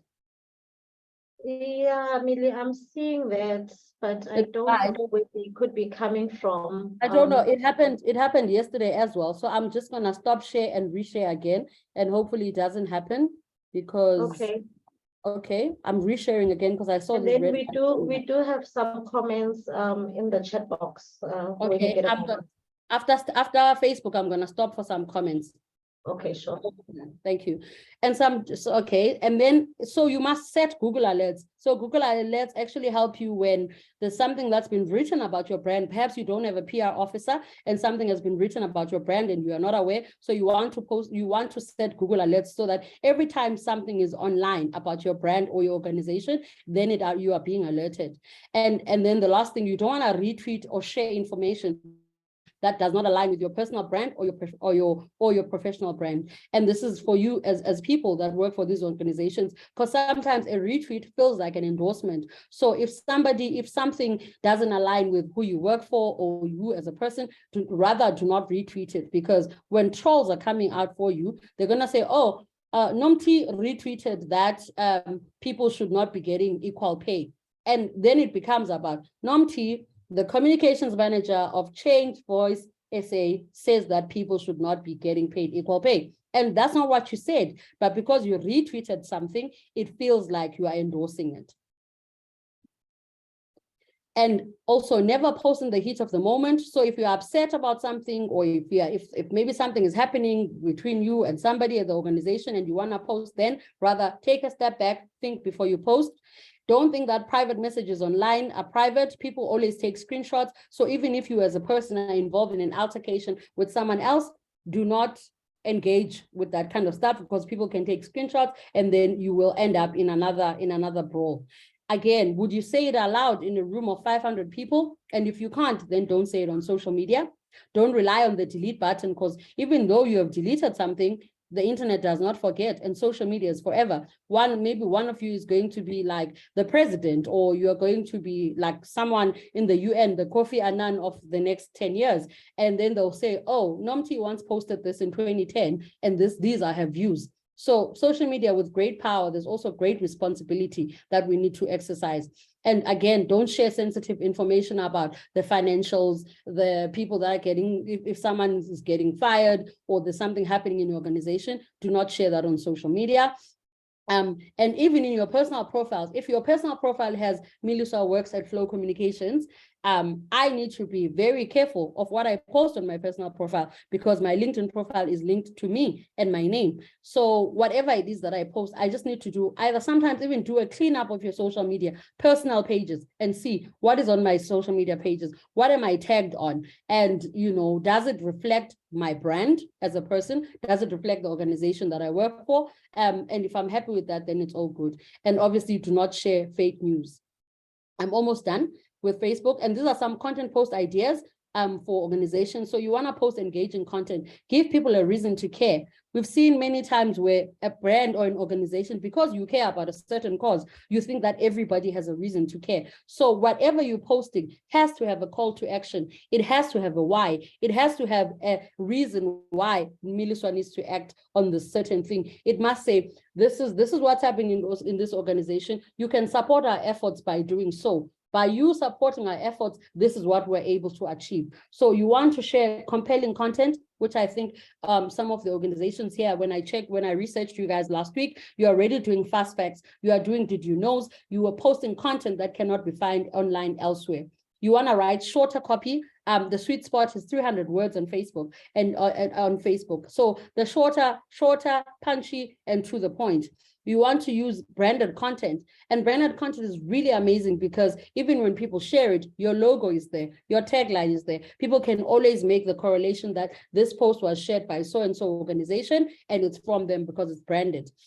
You want to use a mix of media options. So not always video, not always text. So you want to use some GIFs, you want to use reels, you want to use images, you want to use videos, you want to even share your blog articles. So let's say you have a blog and you post articles on the daily, you have a newsletter, you want to share those newsletter articles on your LinkedIn and on your Facebook. And lastly, be agile and topical. So while you want to have your own content plan that is set out, but if there's a current conversation that you want to tap into and you think it's very important for people to know where you stand on a current conversation, then you want to actually tap into that conversation and give it your own spin.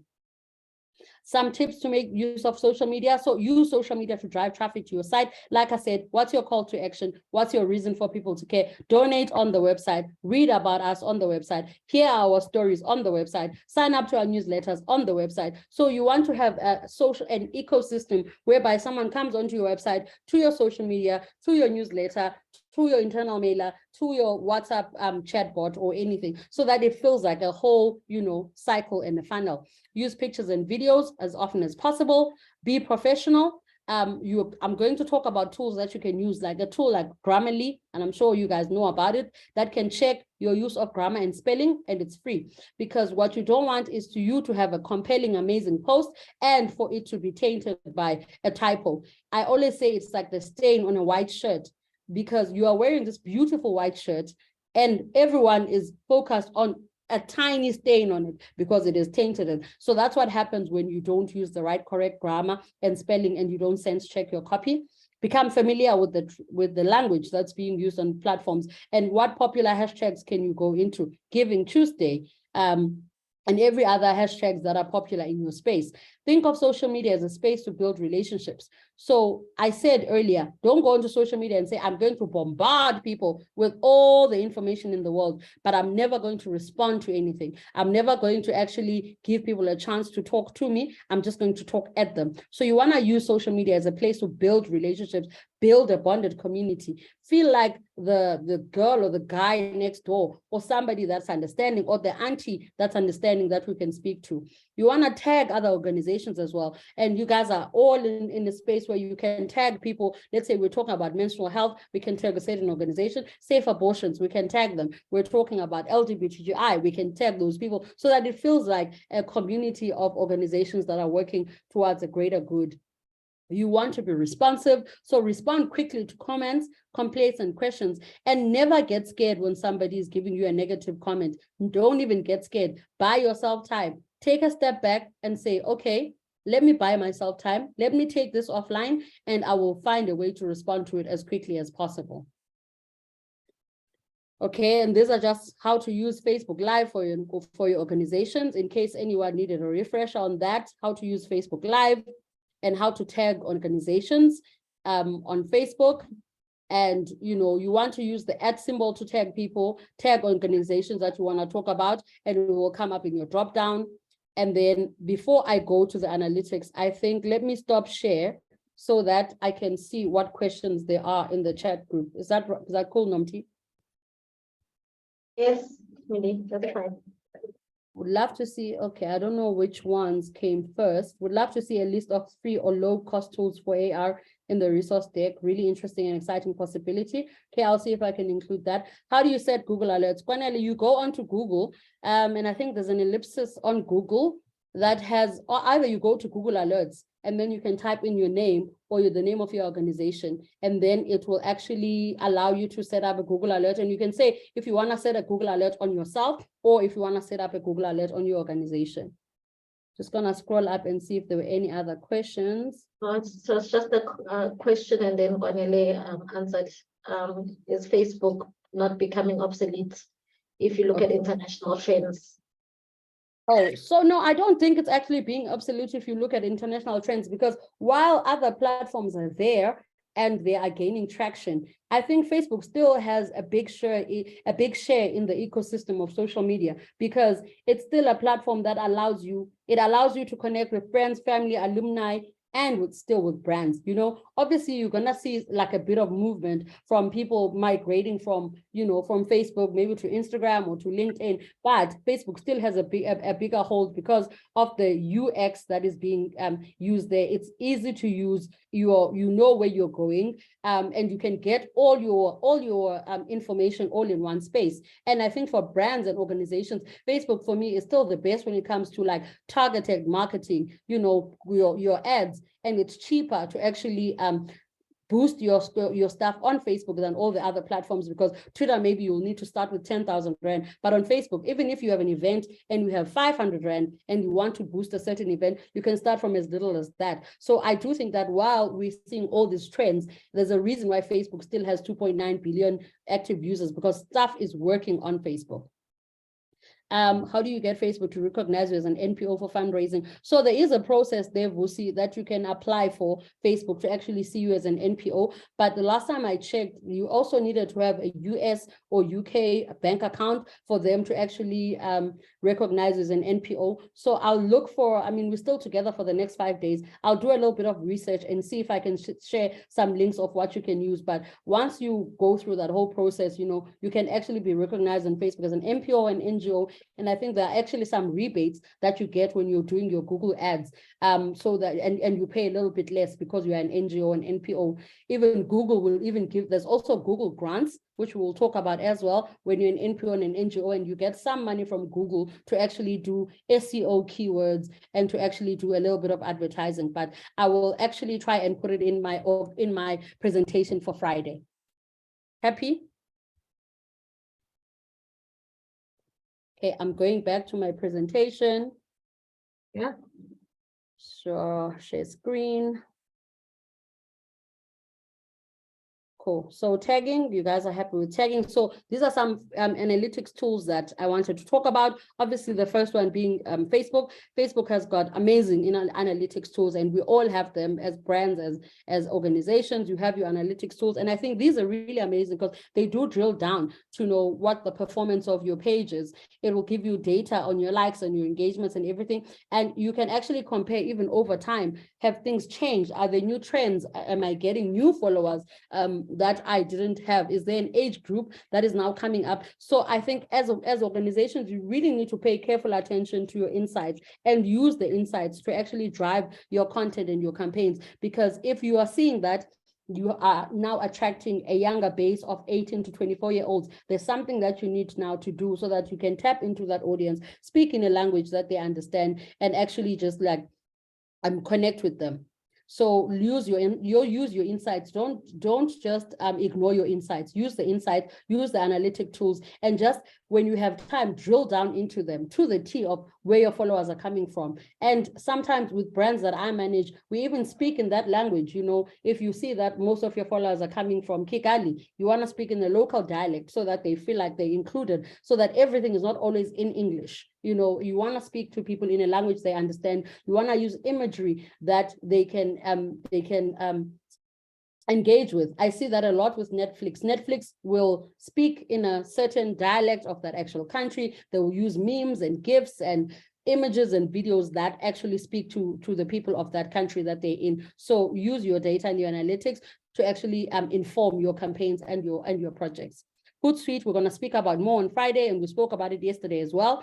The last time I checked, Hootsuite could give you up to 5 accounts that you can manage for free on Hootsuite. So in real time, you can post, you can schedule, you can check analytics, but only for 5 accounts. So it's free. The free version is only for 5 accounts, but the paid version, obviously, you can load up to 20 and above. So if you do have money and you want to pay attention to your analytics, you want to use Hootsuite. And Sprout as well gives you great insight, and it also works in the same way as Hootsuite, but also Sprout will take it a bit further and show you, give you customizable reports. And these are some of the reports that you can share with your board and with your donors if you don't have somebody that is dedicated to doing your social media for you. So it's all about using these tools to work smart, to be more effective, and to actually free your time so that you can do what you love to do, which is helping communities, helping women, helping children, and helping and working on the causes that you are passionate about. This is just an example of Sprout and Hootsuite, just to see what they look like. And then the exercise that I wanted to give you, and I don't know, Nomti, if we have 15 minutes, but I wanted you guys to see if you can connect with Gender Links on Facebook and follow them. You probably still do. I wanted to see if you guys could connect with each other in this conference, because you did, when you started, you said, my name is Melissa Citrell, I'm from South Africa. You can find each other. You can find me on LinkedIn if you want, and you can connect, because you want to start connecting with people. You want to see what's on each other's news feeds and connect and start following each other as organizations. Nomti, I'm not sure if the time that I've allocated here is enough, or if it can just carry on, because we did start a little bit late. I think can we maybe say 5 minutes and then you'll carry on? Yeah, so 5 minutes. 5 minutes of connection, of following and following on Facebook and following on Twitter. Nomti, please put the handle on the chat group, following on Twitter, following on Facebook, and then connecting with each other on LinkedIn. On LinkedIn, it's my name and surname if you want to connect with me, and if you want to connect with each other, that's still good. And then we can resume at 10 past. Yes.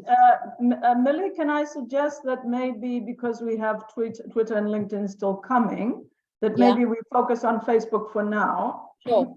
Yeah. So we can keep it brief, and then the others we can do definitely as we go through tomorrow and so on. Yeah. Happiness, I'm happy with that. So Facebook can be the one that we Facebook for the start. Also to Facebook and Twitter to follow now. Twitter is coming tomorrow as well. Oh, Twitter is coming tomorrow. Cool. Also, guys, please don't forget to tweet about this conference. We did share the Twitter links yesterday. We'll share them again at the end, Colleen. You can share them again. Hashtag voice and Hashtag. choice. We can put Yeah. that in the chat. Yeah. Yeah. You can share them if you want to tweet about how the event. And we can all share our handles in the chat as well to follow each other. I can see people are starting to follow our main Gender Links Facebook page. Awesome. I will follow you right back.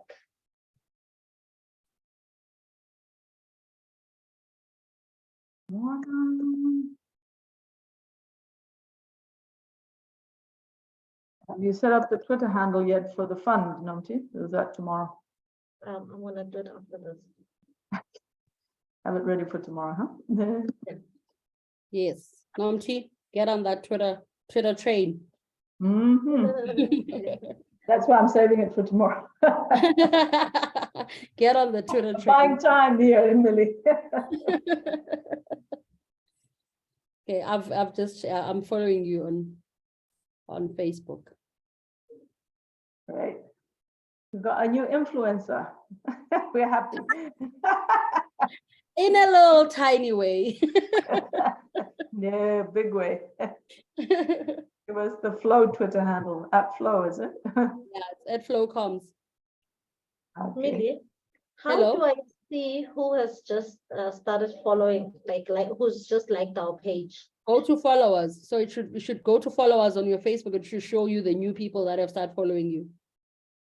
Sometimes it even alerts you on the notifications if somebody's following you. Oh, okay, there you go. Got it? Mm-hmm.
The weird gremlins are back, Nomchi. I'm seeing some other thing that says unlimited. So I'll stop share and share again. Okay. I don't know what's going on the link, but I'll stop share and share again, just so we don't have weird things happening.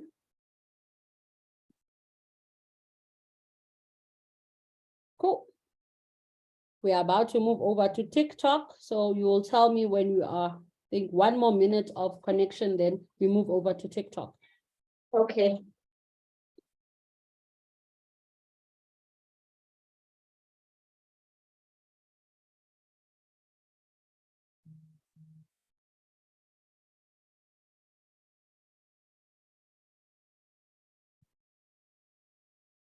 Ugh.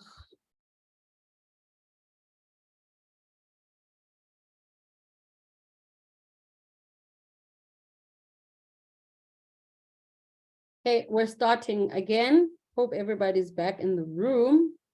We're going to be talking about TikTok. So the two ways that we can define TikTok when we say, what is TikTok all about? TikTok is about videos and viral content. That is the beginning and the end of it, videos and viral content.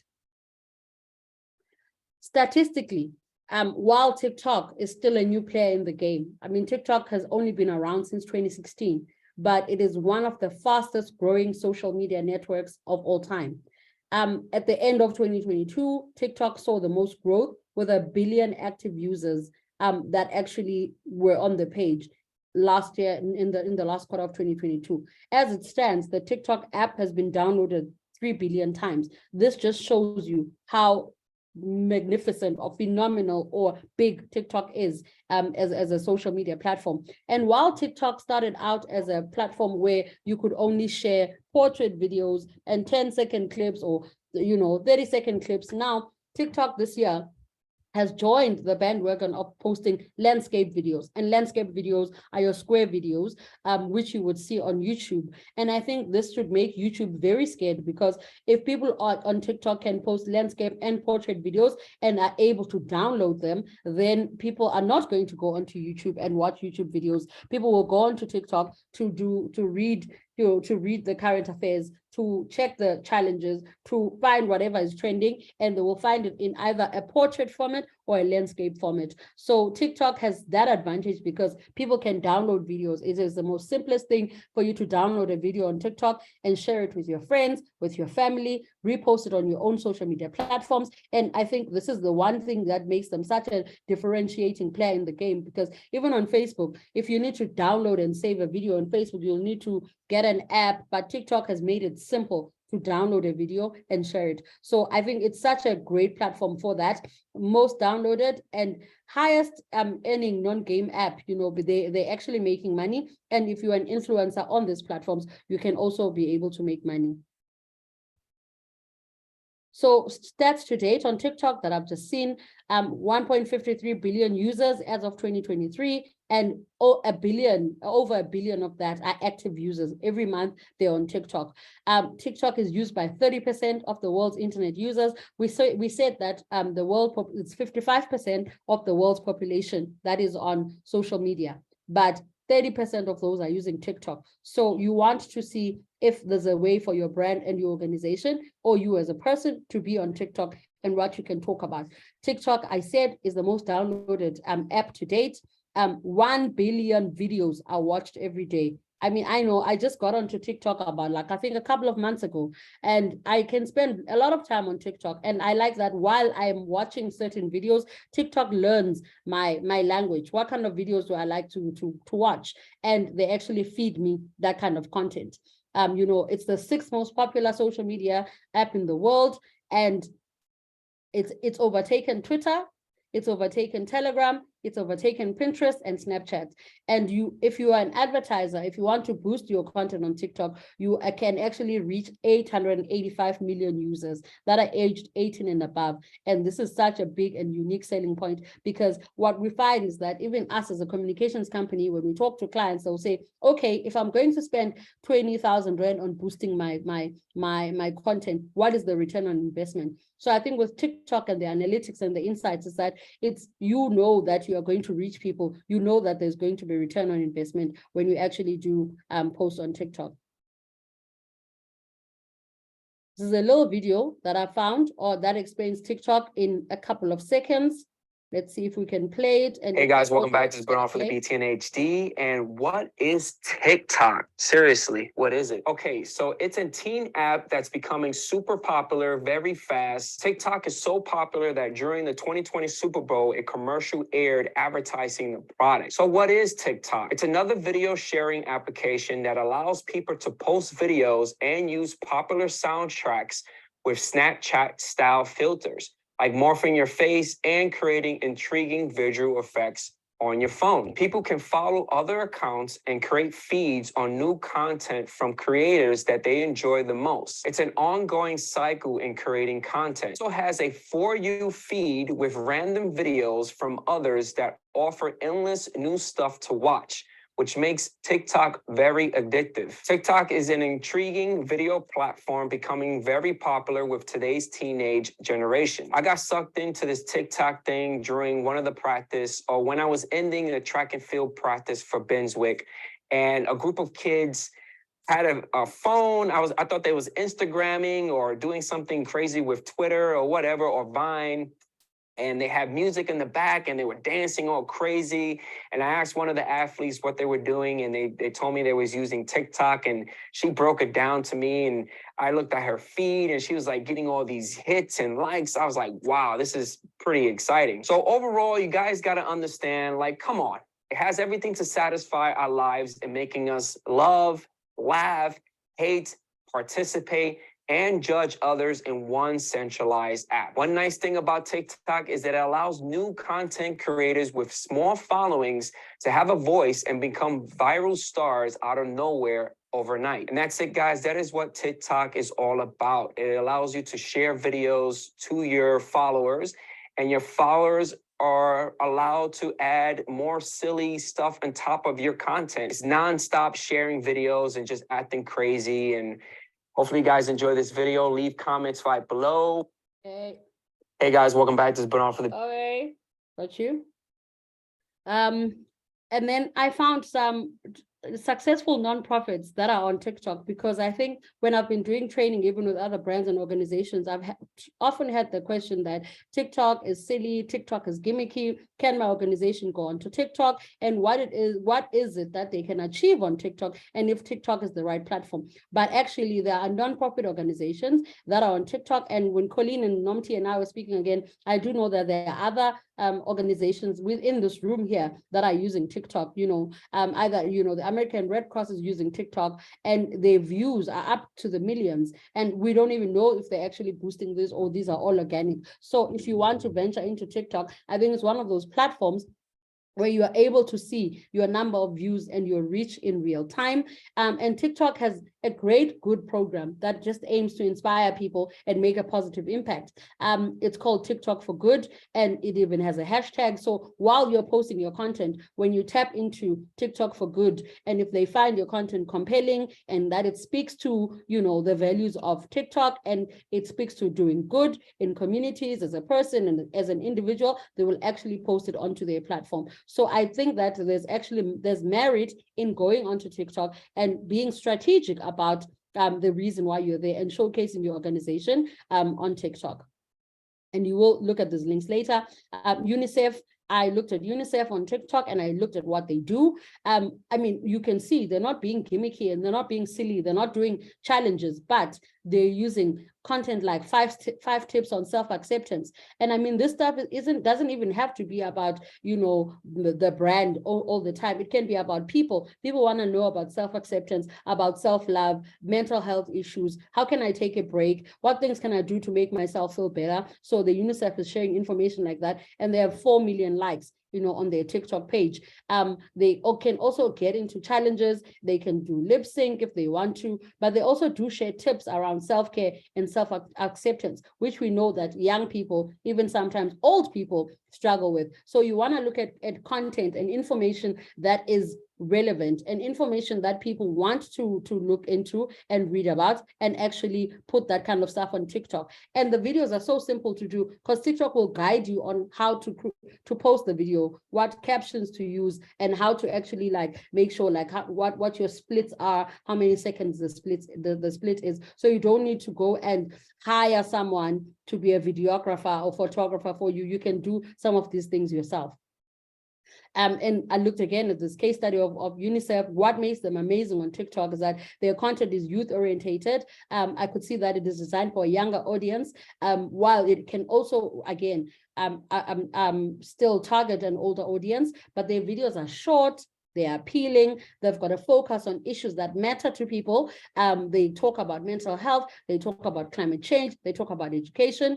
I saw that their content is timely, it is relevant, and it's got a strong focus on current issues. And I said when I spoke about Facebook earlier that if there are current issues and events that are happening, don't be so bogged down by your content plan that says on Monday, Tuesday, Wednesday, I'm only going to talk about my organization. But if you see something is trending and is topical, You want to tap into that. You want to see, how can I add my voice to the cause? And how can people see that as an organization, this is where I stand, this is my stance on things, and this is what I stand for. So you can use TikTok to raise awareness about important topics. You can, they are using TikTok to talk about vaccine hesitancy, which we saw in the last couple of years. It was a big elephant in the room.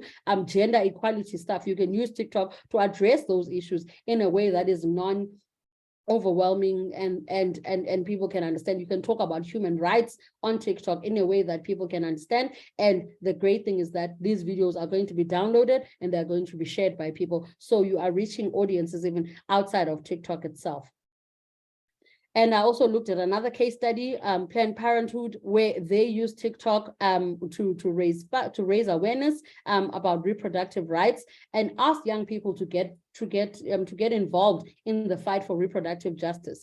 So this campaign that they ran, they created short form videos on TikTok and wanted people to share their stories and their messages of support for reproductive rights. And this campaign went viral. It was successful. It reached the audience that they were trying to get to, and it promoted the organization's mission. So the great thing about being on social and on this platform is that if you pick a campaign, hint, hint, for the campaigns that you're going to do. If you pick a campaign, while the campaign is doing the work it's supposed to do, but it's also going to raise awareness about your organization's mission, your vision, your views. Because when people are engaging with your content on the platform, they'll be like, this is such a great cause. Who is this organization? What are they about? And what do they stand for?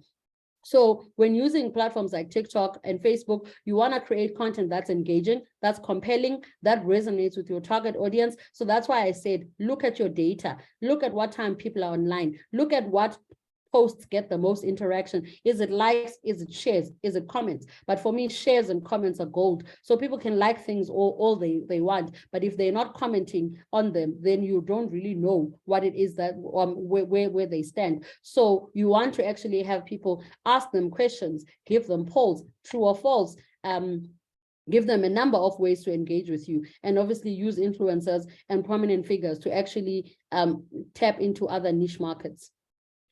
And then I've some fundraising tips for your nonprofits on TikTok.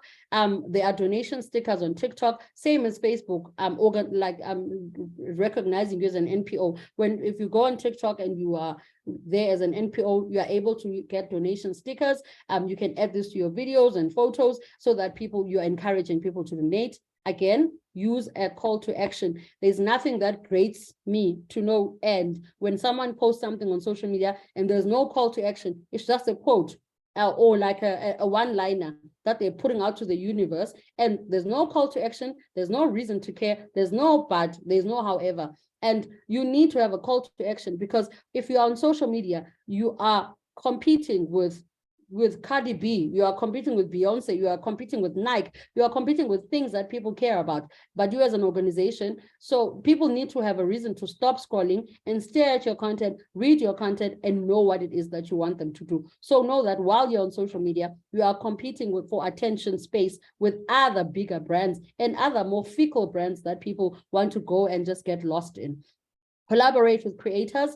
Nonprofits can collaborate with popular TikTok creators. You can jump onto challenges, and you can find people who align with your mission, with your values, and people who can help you promote your cause and encourage donations. And how to win on TikTok.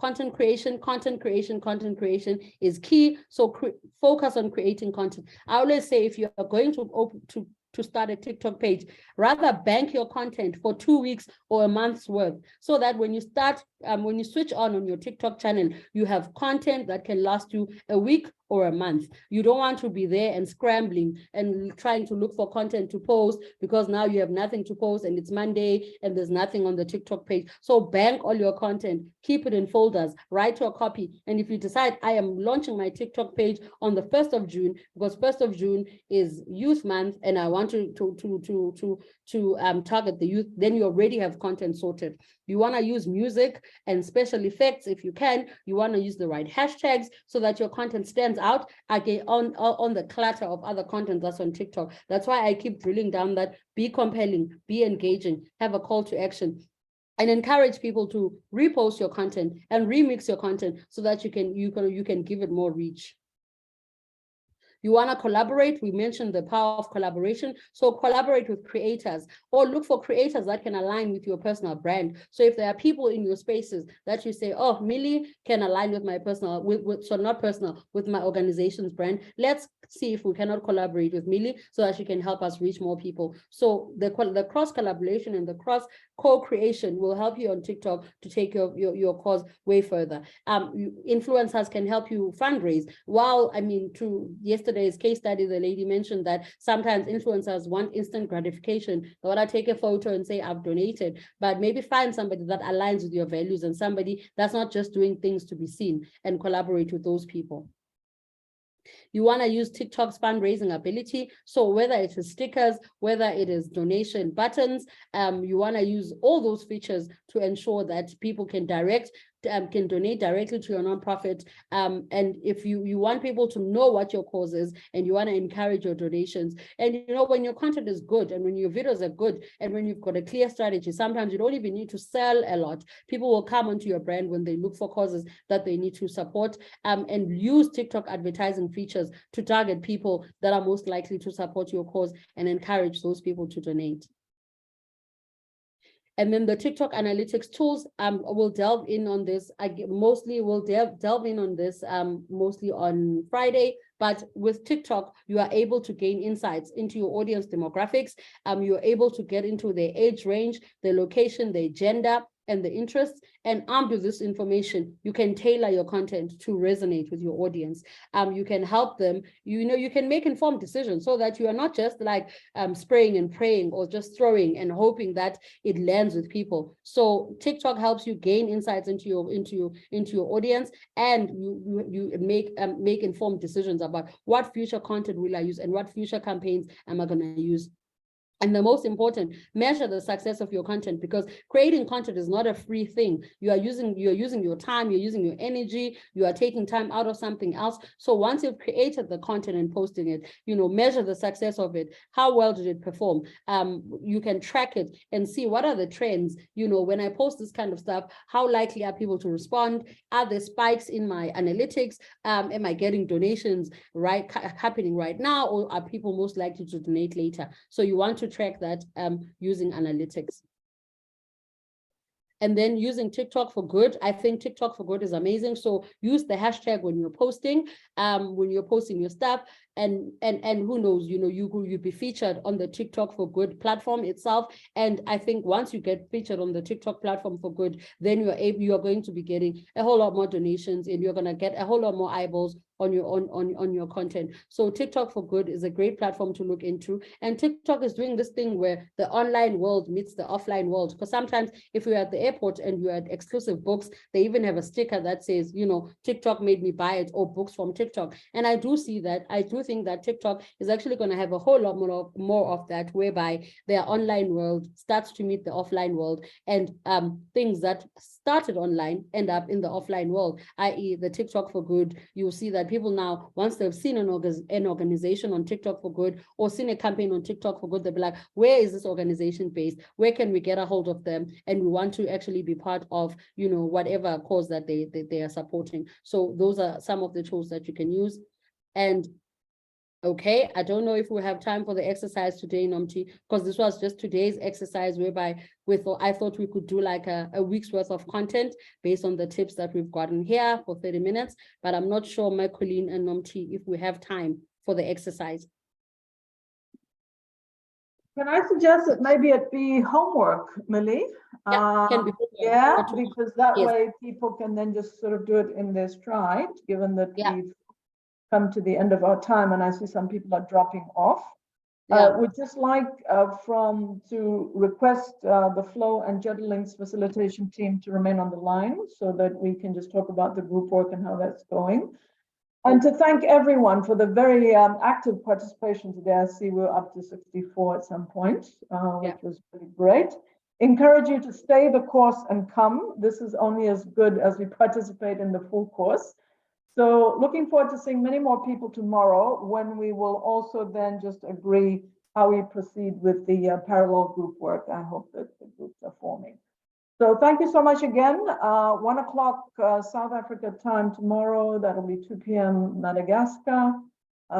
we will resume. And the topic tomorrow is Twitter. Twitter, yeah. Yes, I'm sure we will not want to miss Twitter. It's We don't want my to- favorite platform. Yeah. Thank you so much again. Millie, Jen Links, let's stay on the line for a moment. Cool. Thank you.